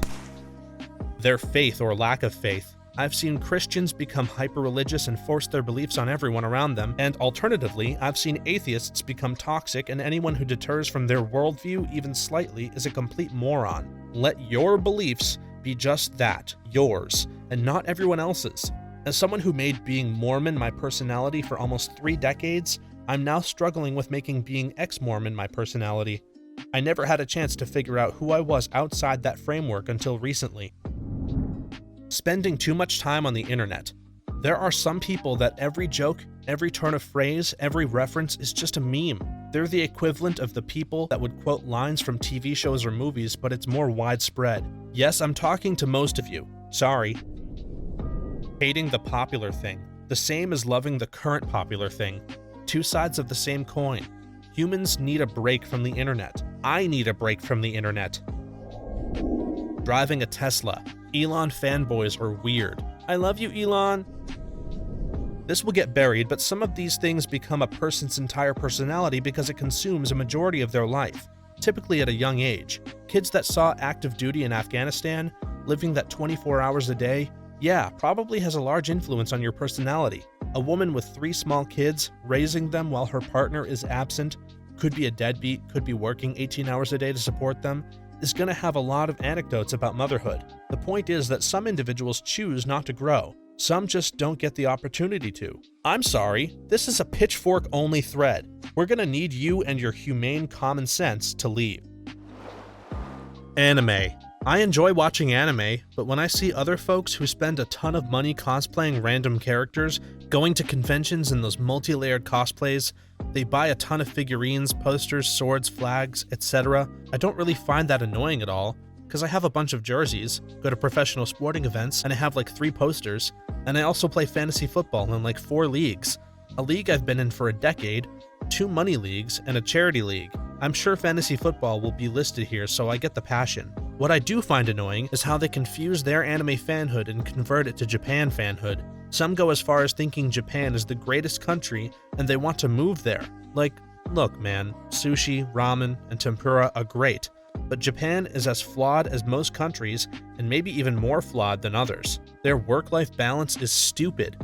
You often hear about how people work 20-hour days sometimes and die of exhaustion. It's adding on to a declining population. Japan's population declined from 128 million in the early 2010s to 120 mil. There are also high rates of depression and lack of mental health care in Japan. Their religion. Like, good for you, but you look like a walking cliche. This applies to atheism too. Can't even vaguely talk about anything related to Christianity in the slightest, like talking about a game that takes aspects from it or even discussing how holidays would be different in a fictional world, without them jumping down people's throats, screaming how it ain't real and there's no proof and so on and so forth. Like, even if we are polar opposites in beliefs, I would rather just vibe and enjoy their company, not this. True, but they are the cringy part of the atheist community. I'm atheist myself and I can't care less about accuracy in games or other media. Hell, they whitewashed their own messiah. But as someone mentioned, there are a lot of regions in the world where atheists are living stealthy. If I'm ever visiting a strictly religious country, I'd pretend to be Christian. That's way safer than being honest. I'm in recovery, and there are some people who make their entire personality being in the program. It's their entire life. I understand it for people who are new because some have literally had to change everything and they need recovery to be their life for a while in order to stay clean and stay alive. That's perfectly fine. But when you have 25 years clean and you still go to 6 meetings a week, go to every single event, and your life entirely revolves around it, it might be time to maybe branch out a little. I've distanced myself from these people in the last few years. I stick to the few small meetings that these people don't frequent, call my sponsor when I need to, and have a handful of close friends. Other than that, I have an entire life outside of recovery. I have other friends, hobbies, and goals to achieve, and don't really talk about recovery unless I'm asked about it. I feel this is healthier. I feel like this is especially dangerous because what happens if they fall off the wagon? What happens if they don't have the strength to keep with that program for a while? That's going to hit them extra hard. Not to mention that some faith-based recovery programs are borderline cults. Going to the gym, having a certain car, being an entrepreneur, investing in crypto, being a vegan. Man, the list could just go on. Honestly, the being a vegan bit has become more of a stereotype than truth in my opinion. I've never met someone who is obsessed with their own veganism, but on the other hand, I have met and seen a couple of people who are obsessed with bashing vegans and eating meat. Exactly, people have asked me if I'm vegan, then gossiped behind my back with the "don't worry, he'll tell you" trope. It just boggles my mind that just saying I'm vegan when asked makes so many people uncomfortable, enough to invent a situation to somehow put me and other vegans down. Being from the country. Like, okay, we get it. When I was on dating apps, I'd steer clear of the Midwest values. Like, values are values. The Midwest doesn't corner the market on them, and we're in SoCal now. So if you want that, go back. Of course, Southern Californians are their own brand of obnoxious, lol. I'm native. We are all about that. Politics. My brother's wife only consumes Fox News and right-wing podcasts, has no friends, and has caused his family and friends to avoid him at all costs. She tries to start a Let's Go Brandon chant at any event where there are a lot of people. I have no clue why my brother chose her. People who own Jeeps. It's a Jeep thing, you wouldn't understand. Visiting Europe for more than a week, and still having no idea whether Paris is a country, a region, a city, or an extinct dinosaur. Being American. Put that flag away, no one gives a crap. Being a dog mom or having a fur baby. Do dogs call us skin babies? Not giving a damn. I don't know why, but recently it started to annoy me the number of people who seem to take not giving a damn as a massive personality trait. The thing, people, group, idea they hate. When people really don't like something, they center their dislike of it in their life. See example given: skinheads, Republicans, NIMBY neighbors, Luddites, activists of almost any type. They fight what they are against more than they promote what they support, because you don't need to be an activist for the status quo, gangs, etc. Being child-free, and also being a mama bear. The word introvert. Hey guys, did you know I'm an introvert? Because yep, I sure am an introvert. Yep, big time introvert right here. Hey, who has 2 thumbs and is an introvert? This guy. Oh boy, I sure am an introvert. Did I tell you I'm an introvert? Yep, introvert here. Absolute introvert. Oh, and as a reminder, I'm an introvert. How do you know when you meet an introvert? The same way you know when you meet a New Yorker. Don't worry, they'll tell you. Your description sounds more like an extrovert trying to fake being introverted. The introverts I know don't say crap to anyone. They let people sort of figure it out on their own. Some people have turned their whole-ass personalities into intonations and phrases they get from watching TikTok. It's a way for them to sound interesting, but they're basically copy-pasting how other people are speaking online and not having an original thought. I sound salty about it, but it honestly feels like whenever I go out these days, I'm stuck in an echo chamber of the same phrases being said over and over with no originality whatsoever. Be right back, gotta go project main character energy on my hot girl walk, it's a vibe. The sad thing is, a lot of it isn't actually internet speak. Most of the phrases and intonations you hear from TikTok and other social medias derives from AAVE, African American Vernacular English, and is used incorrectly most of the time.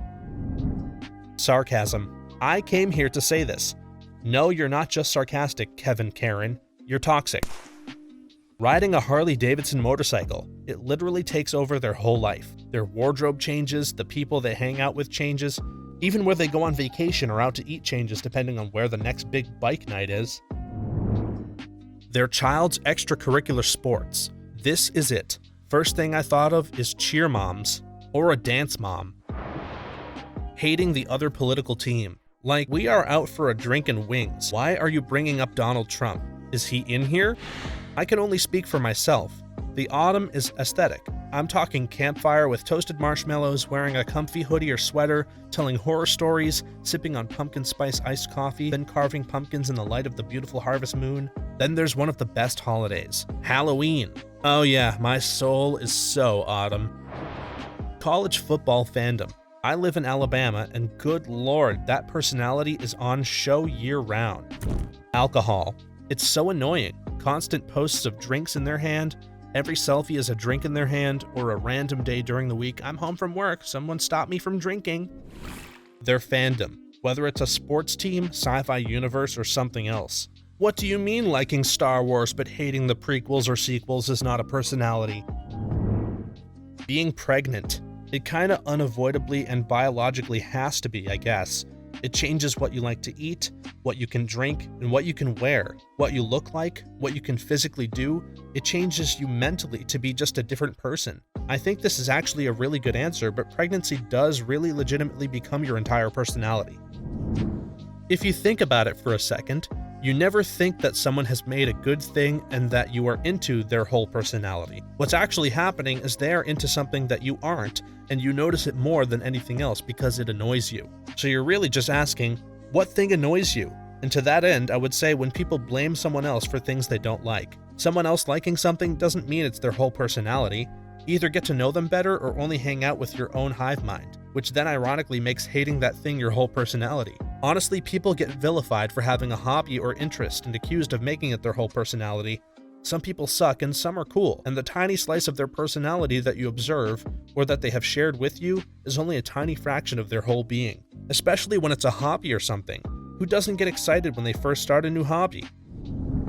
People who drive manual cars. We get it. You are better than everyone else. Well, it's true, I just don't announce it. Their pet. Especially a snake. Never met someone like this, but I kind of feel like it's accurate. Kids. Once people turn into parents, they have almost no time to explore their own interests. The, what do you do for fun is met with, well, I have kids, like it's some kind of flex. I feel bad for them. This. I'm a mom and I get my daughter into my own hobbies as much as possible. But one thing I will say, it's so cool to do kid stuff again and not get weird looks. I love the carousel. People who make their own drink or mead. No, I don't want to drink something that's been fermenting in a plastic jug at the bottom of your closet. I've been in the drink industry for over 10 years, and I've had to do many drink-related events, pint nights, in-store tastings, etc. And without fail, I'd always have someone who homebrews come up and tell me why whatever style they just tried isn't a true representation of that style. I've brewed my own drink exactly once and hated it. I didn't have that much fun. If I had a part in brewing the drink at the brewery I work for, I might enjoy it more, but I'll never homebrew again. Just isn't for me. What's the worst city you've ever visited and why? Manila. A glass door to a restaurant had a crack in it. When my friend went to open the door, the owner started shouting that he must have cracked the door and he was going to call the police unless we gave him about $700. The police showed up obviously wasted.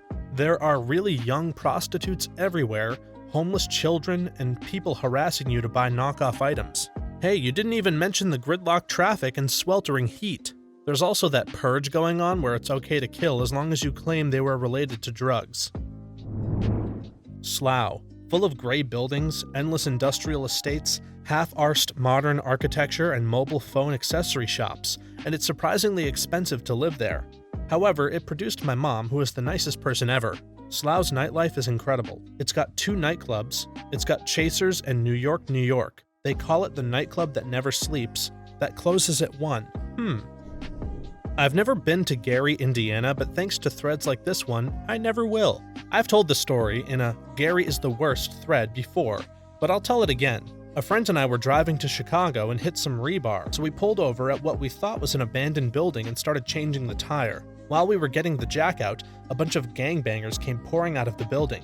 We were a bit scared since there was no one around to hear us scream, but they came up and asked if we needed help with the tire. We didn't need help, but we let them go at it anyway, because most of them were carrying guns. They unhitched our trailer, jacked up the car, swapped the tire, and put the flat tire in the back, got the trailer back on and sent us on our way. Even gave us directions back to the highway. Really nice gang. Faster than calling AAA.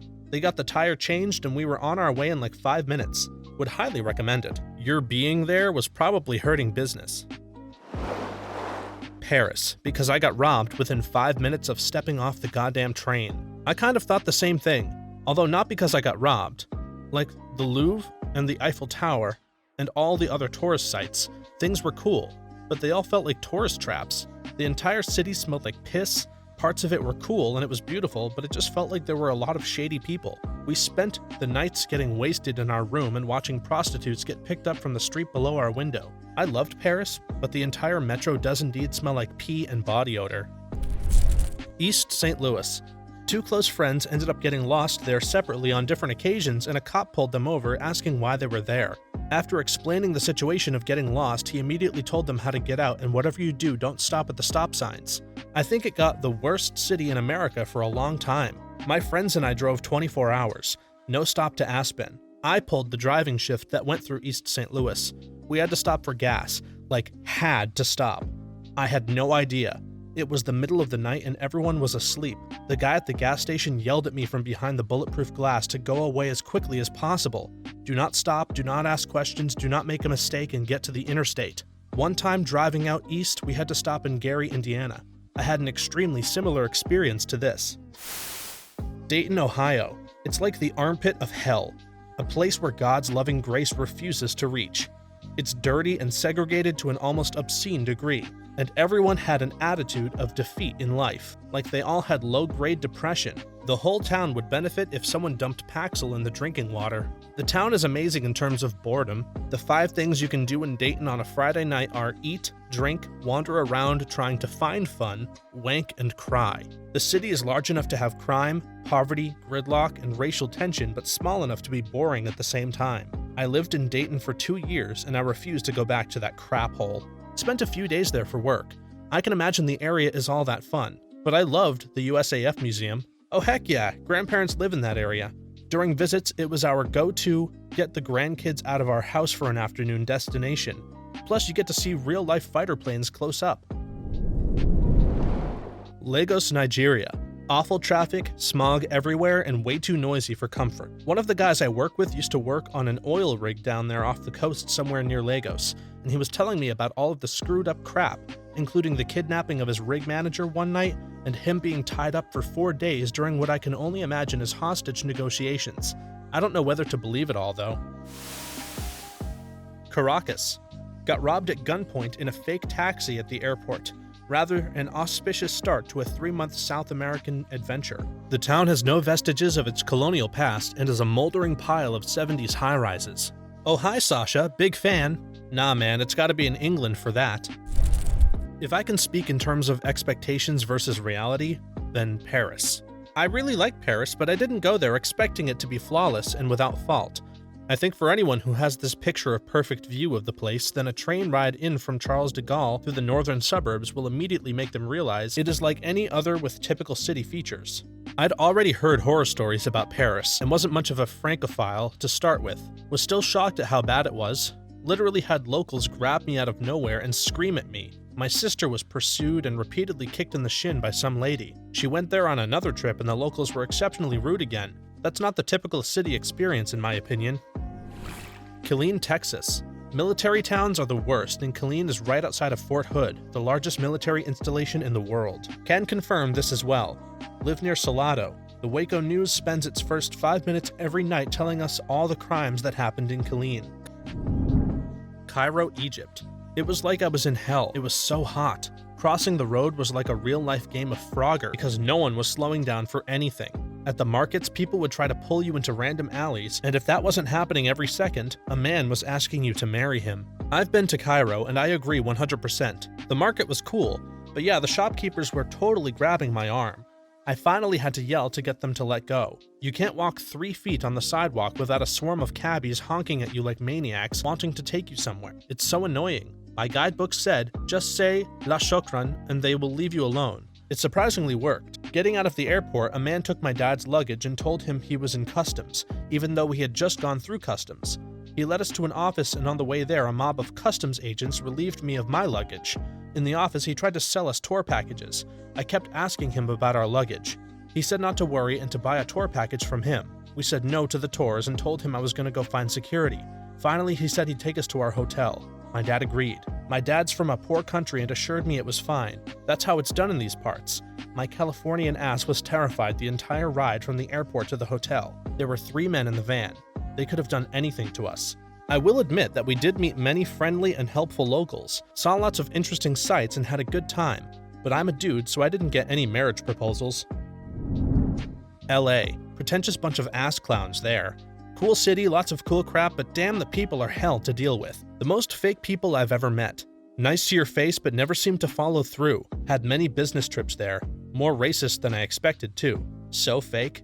It seemed to me that everyone cared more about being seen by complete strangers than just having fun and laughing. It's always a contest with them all to see who's the coolest person in the room. Try going through East St. Louis, Illinois. Actually don't.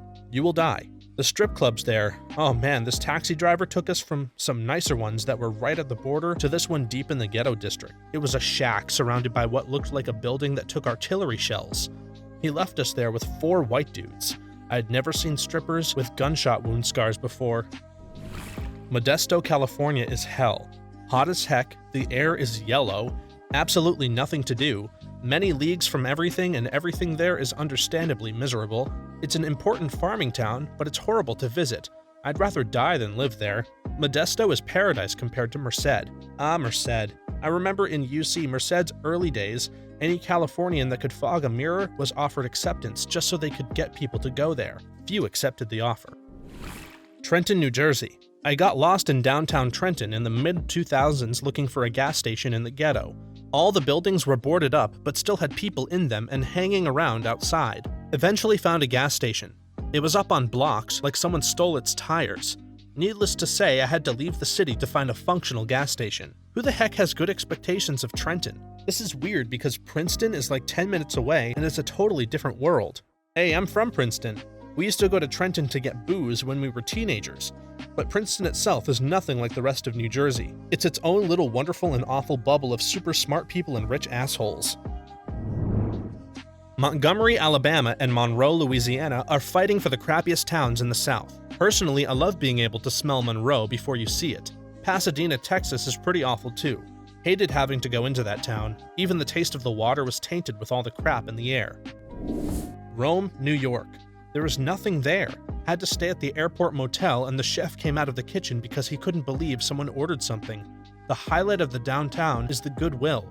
It's gray and rainy all the time, even if it's sunny at the city limits. Stoke, UK. It's the biggest dump I've ever been to. Port-au-Prince, Haiti. People followed me through the streets. Half-destroyed buildings, mosquito-infested standing water everywhere, sickening poverty. Haiti is such a hard place to be in. in my opinion. The poverty of Haiti is nearly impossible to even comprehend and can be extremely overwhelming, at least to a privileged Westerner who is only there working on relief efforts, knowing you'll never actually make a difference in this world. Dreams die in Haiti. Can confirm. Went to Haiti twice on mission trips and realized we weren't actually doing anything to help anybody. Sucked. Mine has to be Manila, Philippines, an extremely dirty city with trash all around and extremely polluted rivers. You can't even walk around the city with a backpack behind your back or use a smartphone in public due to the threat of theft. And the traffic is probably the worst in the world. It's gotten even more dangerous now with the new president and corrupt policemen who are known for extorting foreigners. Can confirm, public transport is so horrible here. Source, I live in Manila. Tijuana. When I was stationed in San Diego, a friend and I decided to hit TJ for the day. The horrible, dirty city where people are trying to sell you junk and trinkets every 20 feet. Prostitutes who look like extras from The Walking Dead, and neck strain from making sure nobody is following you. I've since heard that there are really nice parts of the city, but I don't care to find out. Mexican here, can confirm. I traveled there once for a day and was utterly depressed. It's ugly as balls. Please don't think all of Mexico is like that. No worries about that. I realize that Tijuana is the way it is because of huge military bases in San Diego, and it's pretty much a giant tourist trap for them. I know that Mexico has some truly beautiful places, and I'd love to visit them someday. I wouldn't judge all of Mexico by Tijuana, any more than I'd want someone to judge the US by some place like Gary, Indiana. Cincinnati, Ohio. Holy crap, that city is awful.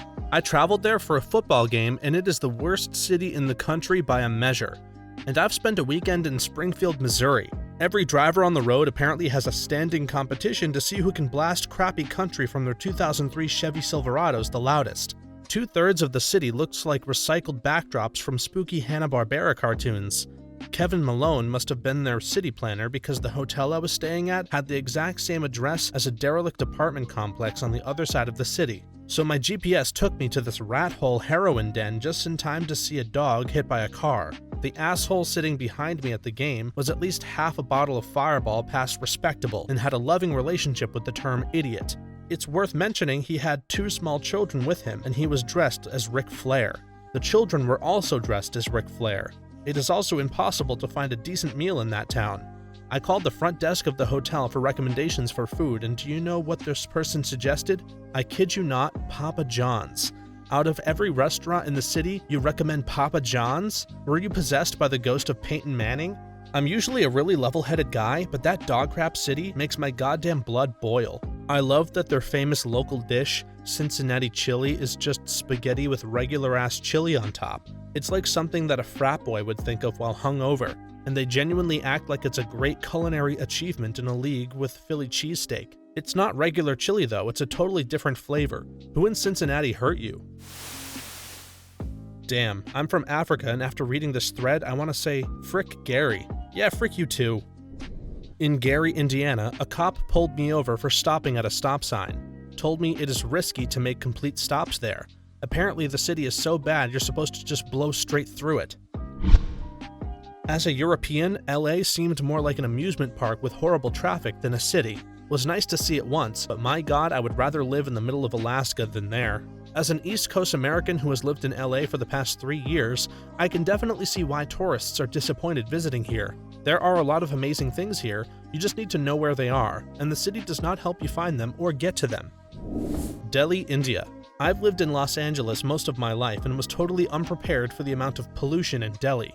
I was there for 10 days and visibility at best was about 2 miles, after which everything disappears into the brown mist. People litter everywhere and don't think twice about it. I was dumbfounded to see empty trash cans surrounded by trash. It's not the kind of city a foreigner can blend in, and you're constantly hounded by beggars, and almost everyone tries charging you 3 to 20 times normal rates. Cutting in line is the norm. You can literally be speaking with a cashier and someone will squeeze their head between your face and the hole in the window through which you were speaking to the cashier without a second thought. Traveling in cars there is torturous. The worst traffic I have ever seen. People signal only with their horns. Making a left, honk your horn. Going through an intersection, honk. Someone in the way, honk. You're surrounded by hundreds of cars, mostly rickshaws actually, almost all of which are honking. People drive both ways on both sides of the roads. Scary as hell. The smell, nothing seems to ever be finished there. and when it is, all the refuse and leftover material is right next to the site. The police or military, not sure which, all have automatic weapons, and they will also extort you for whatever they can. Open sewage troughs, sickening disparity of wealth living side by side, opulent, luxurious hotels, butt up against shanties, guards and walls surround the hotels, crowded, long lines, no beef, street food looks delicious but will make you viciously sick. Did I miss anything? I enjoyed my visit though, granted me the perspective I didn't have before. Middlesbrough, England. Just a really depressing place. Nice people though. Smoggy chiming in. While it may not be a delight for the eyes, it is full of people of spirit, and the surrounding areas are beautiful. The coast and the country. Plus we're not classed as a city, just a town. But I suppose from an outsider it would seem a little grim. Either way, UTB. Cincinnati. Just seems so sad and dirty. Took my kids to the zoo there. They cried and begged to leave because they couldn't stand to see the animals in their small enclosures. Granted, my kids were used to seeing animals at Busch Gardens in Tampa. Way different setup. Did you see my favorite totally alive gorilla? Heh, probably. This was almost 20 years ago. Athens, Greece. What should be a beautiful city is a steaming heap of graffiti and dirty dog crap. Their graffiti is awesome and the dogs are all friendly. Plus amazing food, easy access to Greek islands, and the best coffee shop culture in the world. You are a lucky son of a bitch if Athens is the worst that you have been to.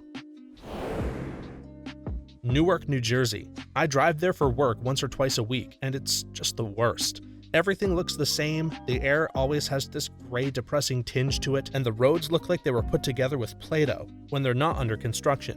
You get into some places, and it looks like a war zone with all the abandoned factories and houses, and the odd person walking down the street seemingly aimlessly. People drive like assholes and are always in a huge rush to get nowhere. Even tractor trailers will tailgate you if you aren't driving 10 miles per hour over the speed limit. Trying to navigate a truck down a two-way street made for ants with cars on either side is especially annoying, and they're pretty much everywhere. The interchanges for the New Jersey Turnpike there are confusing if you've never been there before and will tear your vehicle apart with all of the potholes and damage. In fact, all of the infrastructures is crap there. All of the bridges are low, intersections can have as many as 6 converging roads, and the stoplights seem to work on the let's roll the dice and see who gets to go first strategy. The roads are all littered with craters and trash, not just the occasional cardboard box or bottle either, like sofas, TVs, and tires. It's very easy to get lost there if you're not paying attention either, which goes against the #1 rule of Newark: do not get lost in Newark. What's more, the facility that I drive to has the most miserable people I've ever seen. No one is happy to see you. A "hi, how are you doing" is 99% of the time met with a grunt and someone snatching your papers out of your hand. No one has anything nice to say about Newark or the warehouse, and everyone is always yelling at each other. There's a good chance that when you arrive at this place, another truck driver is arguing with one of the employees, because I'm guessing Newark is in a time warp and normal jobs take 3 times as long to do. The only good thing about Newark is the airport. I like seeing airplanes take off and land so close to the ground. Clovis, New Mexico. Got stuck there for 3 days during that blizzard in 2015. The only things open were gas stations. Had to shut down crackheads every 2 seconds, just standing outside my crappy hotel or motel. Buffalo, New York. For the most part, it's a dump with old rundown industrial buildings and low-income neighborhoods. Buffalo is great, man. It's really up and coming. It has a very diverse restaurant scene, driving distance to Niagara Falls, and mild weather most of the year. Lots of small businesses are doing well. The cost of living is low. Lots of nightlife all over the place. There's even a weekly Sunday night bike ride, which is a ton of fun and draws hundreds. There's a public observation deck on the city hall. This place has so much history, it's not even funny. I'm biased, though. I'm typing this from outside in Buffalo on a sunny 50-degree day. You have to be here for a while to appreciate it, honestly. Houston. I guess I'll change my shirt again. Texas. If you enjoy the boredom and obnoxiousness of Dallas but wish it was just 80% more humidity, you'll enjoy Houston. Gary, Indiana. I worked a summer job living in Hammond, where my house was just across a park from Gary city limits.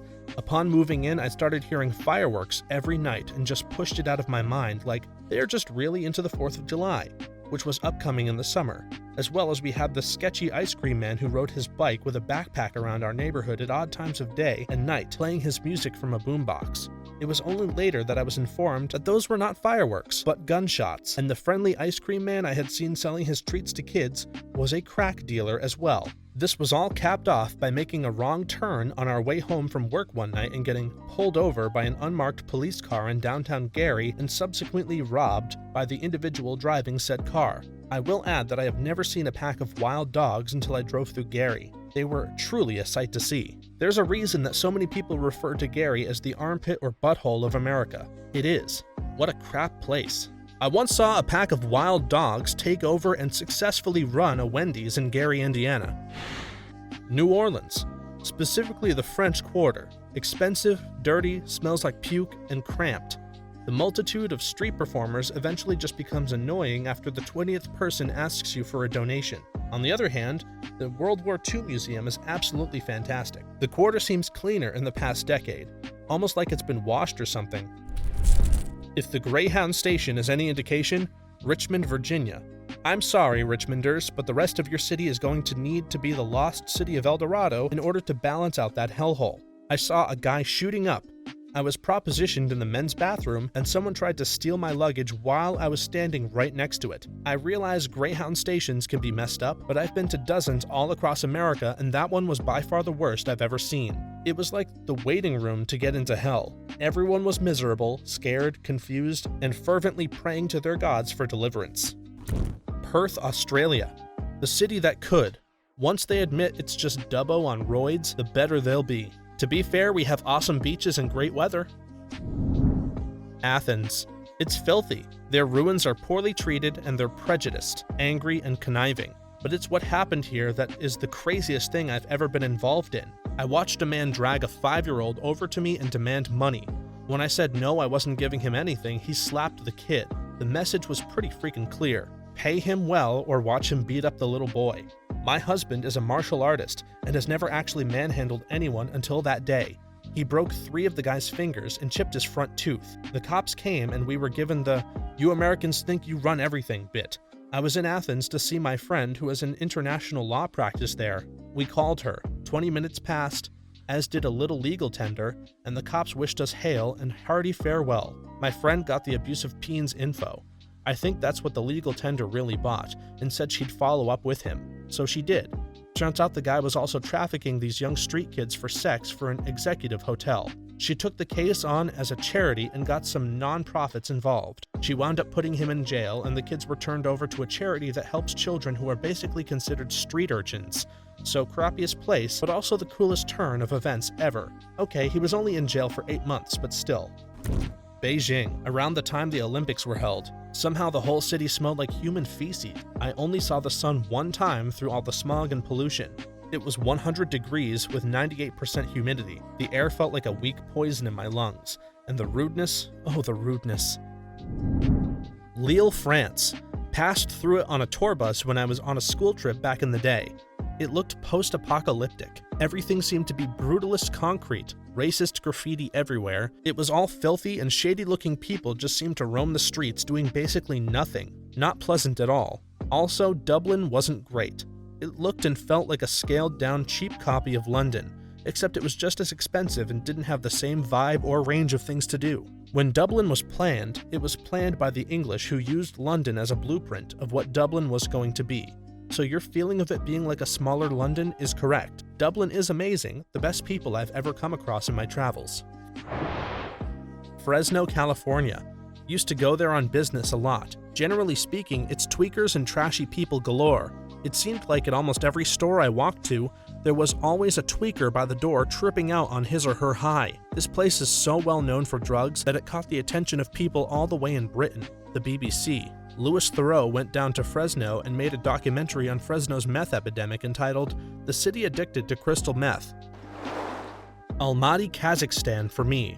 Driving was crap, the weather was crap, and if I had to have horse meat and starfish anywhere near me again, I'll turbo vomit. Everything was gray and desolate. I've been to obscure places that had no chance of speaking English, but shockingly did, but none there. I'll probably get knocked out by GGG for this. Springfield, Massachusetts was a horrid city. Visited there once when my family decided to go to the Basketball Hall of Fame, and there was actually a good side and a bad side divided by the highway. We stayed on the bad side, and it was literally the ghetto with nothing to do unless you like McDonald's. Craigavon. A new town was built in the 1960s by the old Protestant regime in Northern Ireland because they didn't want to develop Catholic dairy.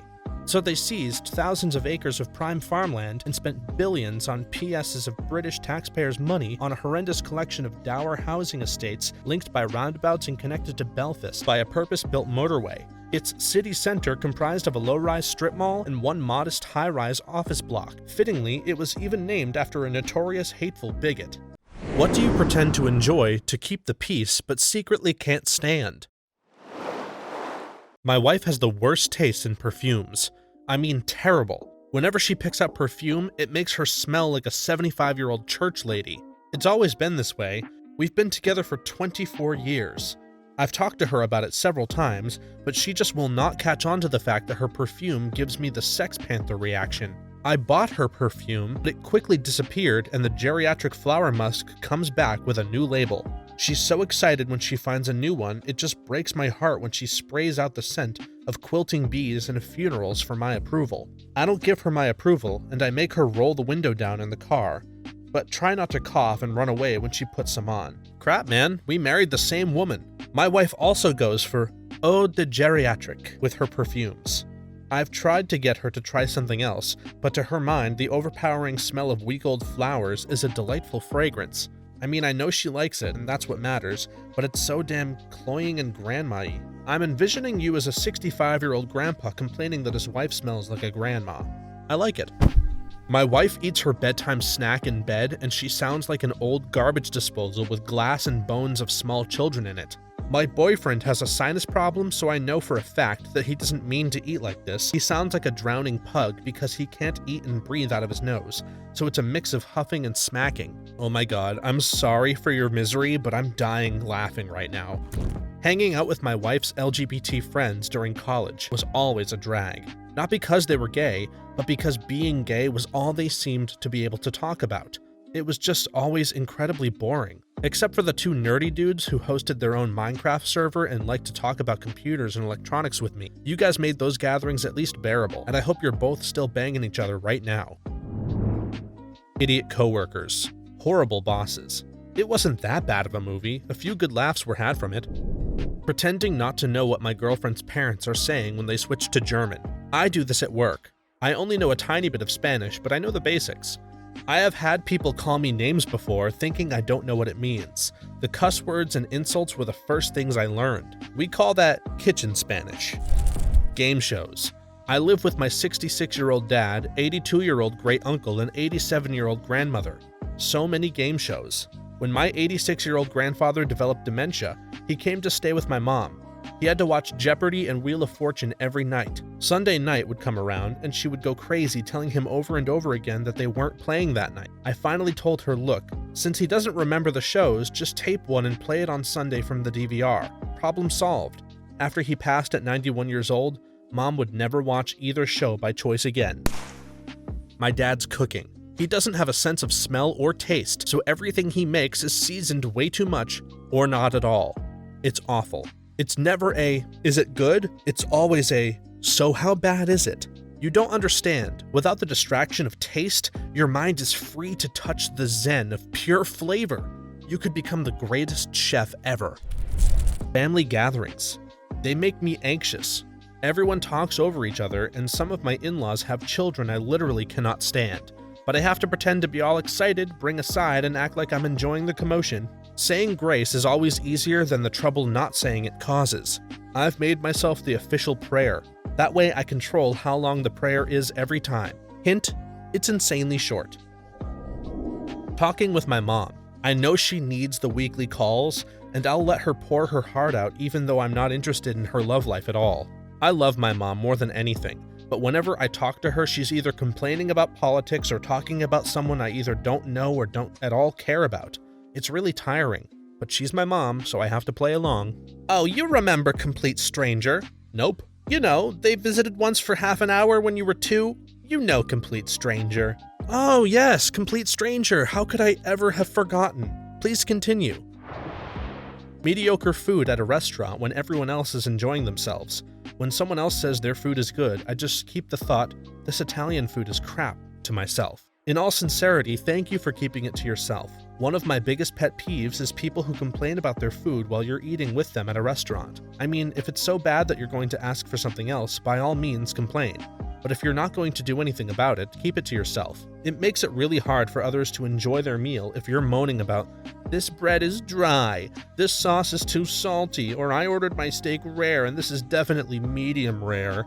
Especially if you're not the one who suggested the restaurant. One time, some friends wanted to meet up for dinner, so I suggested an Italian restaurant. Before our dishes even arrived, they were complaining about how the olive oil served with our bread wasn't anything amazing.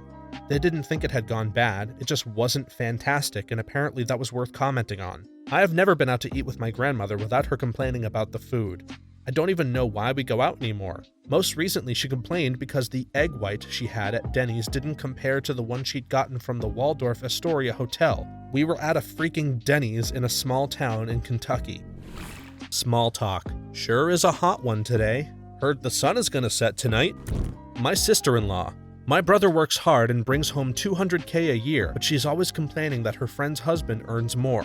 When he comes home from work, he does the cooking and dishes, bathes the kids, and puts them to sleep while she's on her ass watching TV, and her reasoning is she had to watch the kids all day, so she deserves some rest. And by watch the kids all day, she means she dropped them off and picked them up from daycare. At weekends, he does the chores and she doesn't want to hire a housekeeper because she doesn't want a stranger in her house touching her things. I brought it up a couple of times during a few rare times I was able to have a small drink with him, but he absolutely hates the conversation and uses bullcrap logic to defend his wife. He acts so positively about it, but I have a feeling he's already dead inside. So I don't bring it up anymore and smile when I see that bish. He does sound dead inside. Defending someone when they are an ass to you is a sure sign that you know they are treating you like crap, but to admit it means you also have to admit that you are a doormat, sad as hell. I think he fears breaking up the family, and he brainwashed himself into believing that he's happy in his situation. So when I bring it up, he gets angry, finding himself explaining the situation with bullcrap logic. And he knows it's bullcrap logic, so his faith in his happy situation is shaken. He was not just my brother, but also my best friend, but I don't even know who he is anymore, and I rarely visit these days because seeing him in that situation absolutely breaks my heart. Whenever my sisters come over, they try to spruce my place up and always give me backhanded comments, hinting at why my apartment isn't perfectly clean. I just smile and wave. Sounds like you got the win. Wish somebody would come to spruce up my place. All anybody does is come to make a mess and drink my drinks. Damn, I'll come drink your drink and clean your place up. Living with my roommates. When I moved cities for a job and first moved out of my parents' house, I quickly found a roommate and moved in with him. I had only met him once previously when I drove to the city to check out the apartment. We had arrived in the afternoon and he was wearing pajamas to meet with a potential renter. That foreshadowing couldn't have prepared me for what I was about to get into. I lived there for 3 weeks before I moved out. He broke tons of rules with the landlord by moving me in, and the landlord already hated him. He's not allowed to sublease. He didn't inform the landlord someone was moving in, potential fire code violation. No background info or check had been done on me, and on and on. I had no place else to go, and I started work on Monday. When I estimated how much money I was going to be making at the new job, the landlord decided to drop his problems and let me stay. That was just the beginning. The guy was a conspiracy theory kind of guy.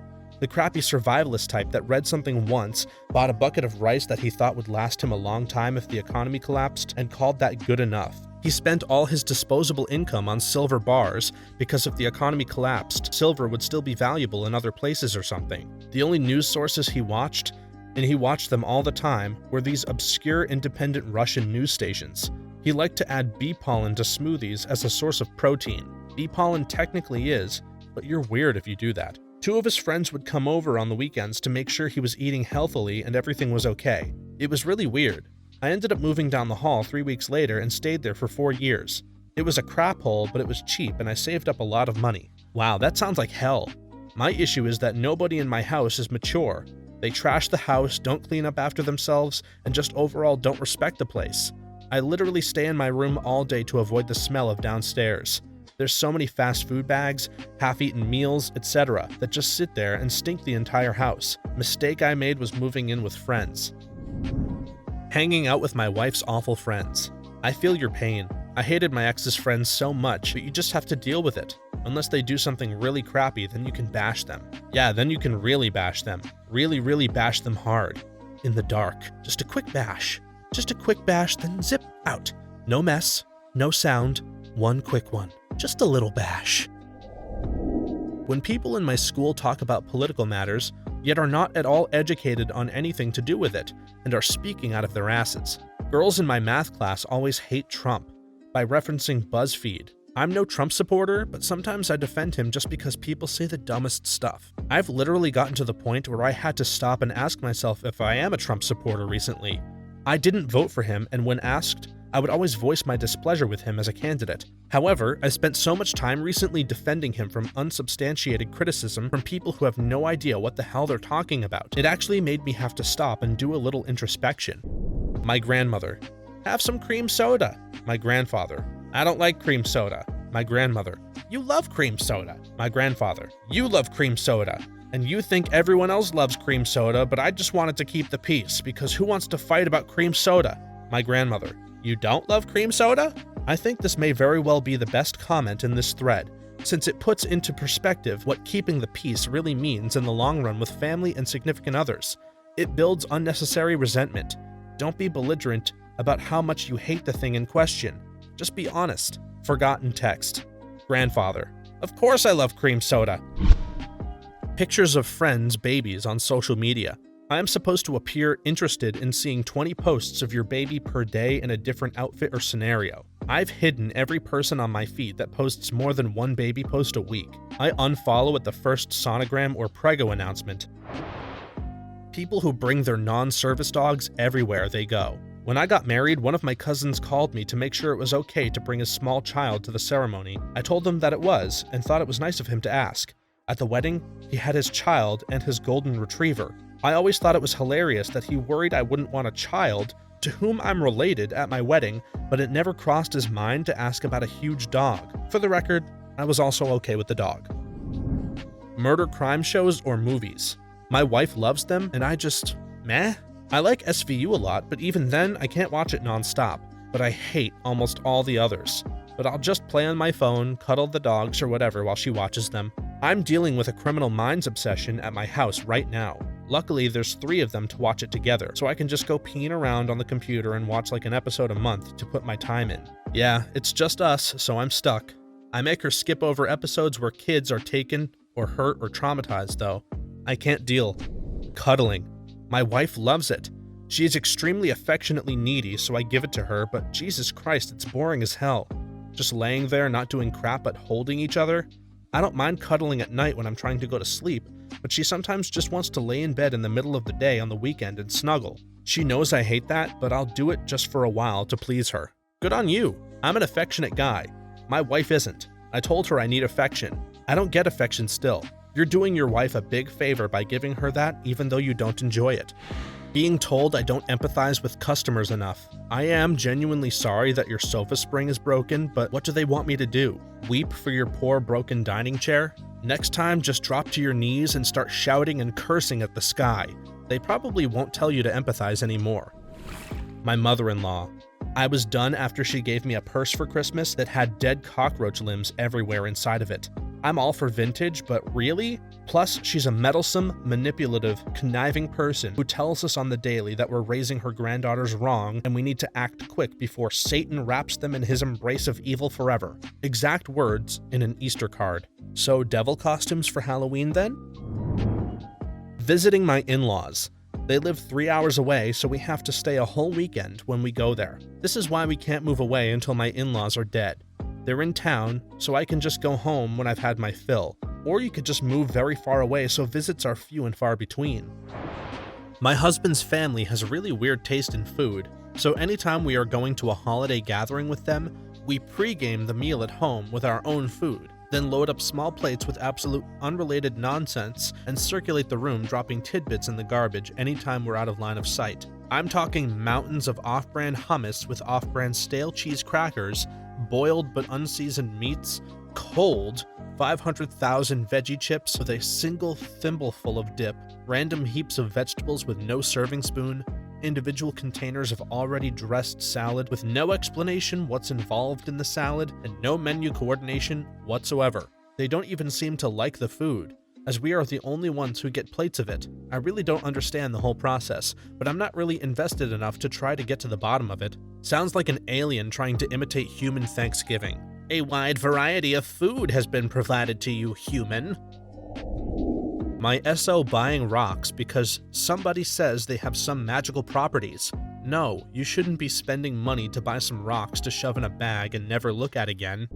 The Academy Awards. My mom loves it and we watch it every year. It's like an event. I have to go over to her place and start watching the walk-ins at like 2 p.m. Plus, I'm not at all interested in the show itself. My mom thinks it's awesome, though, and she assumes that since I love film, I love it too. But it's just a bunch of wankers patting themselves on the back, and most films that resonate with me don't even get nominated. But my mom loves it. She cooks a special meal and it's like an event.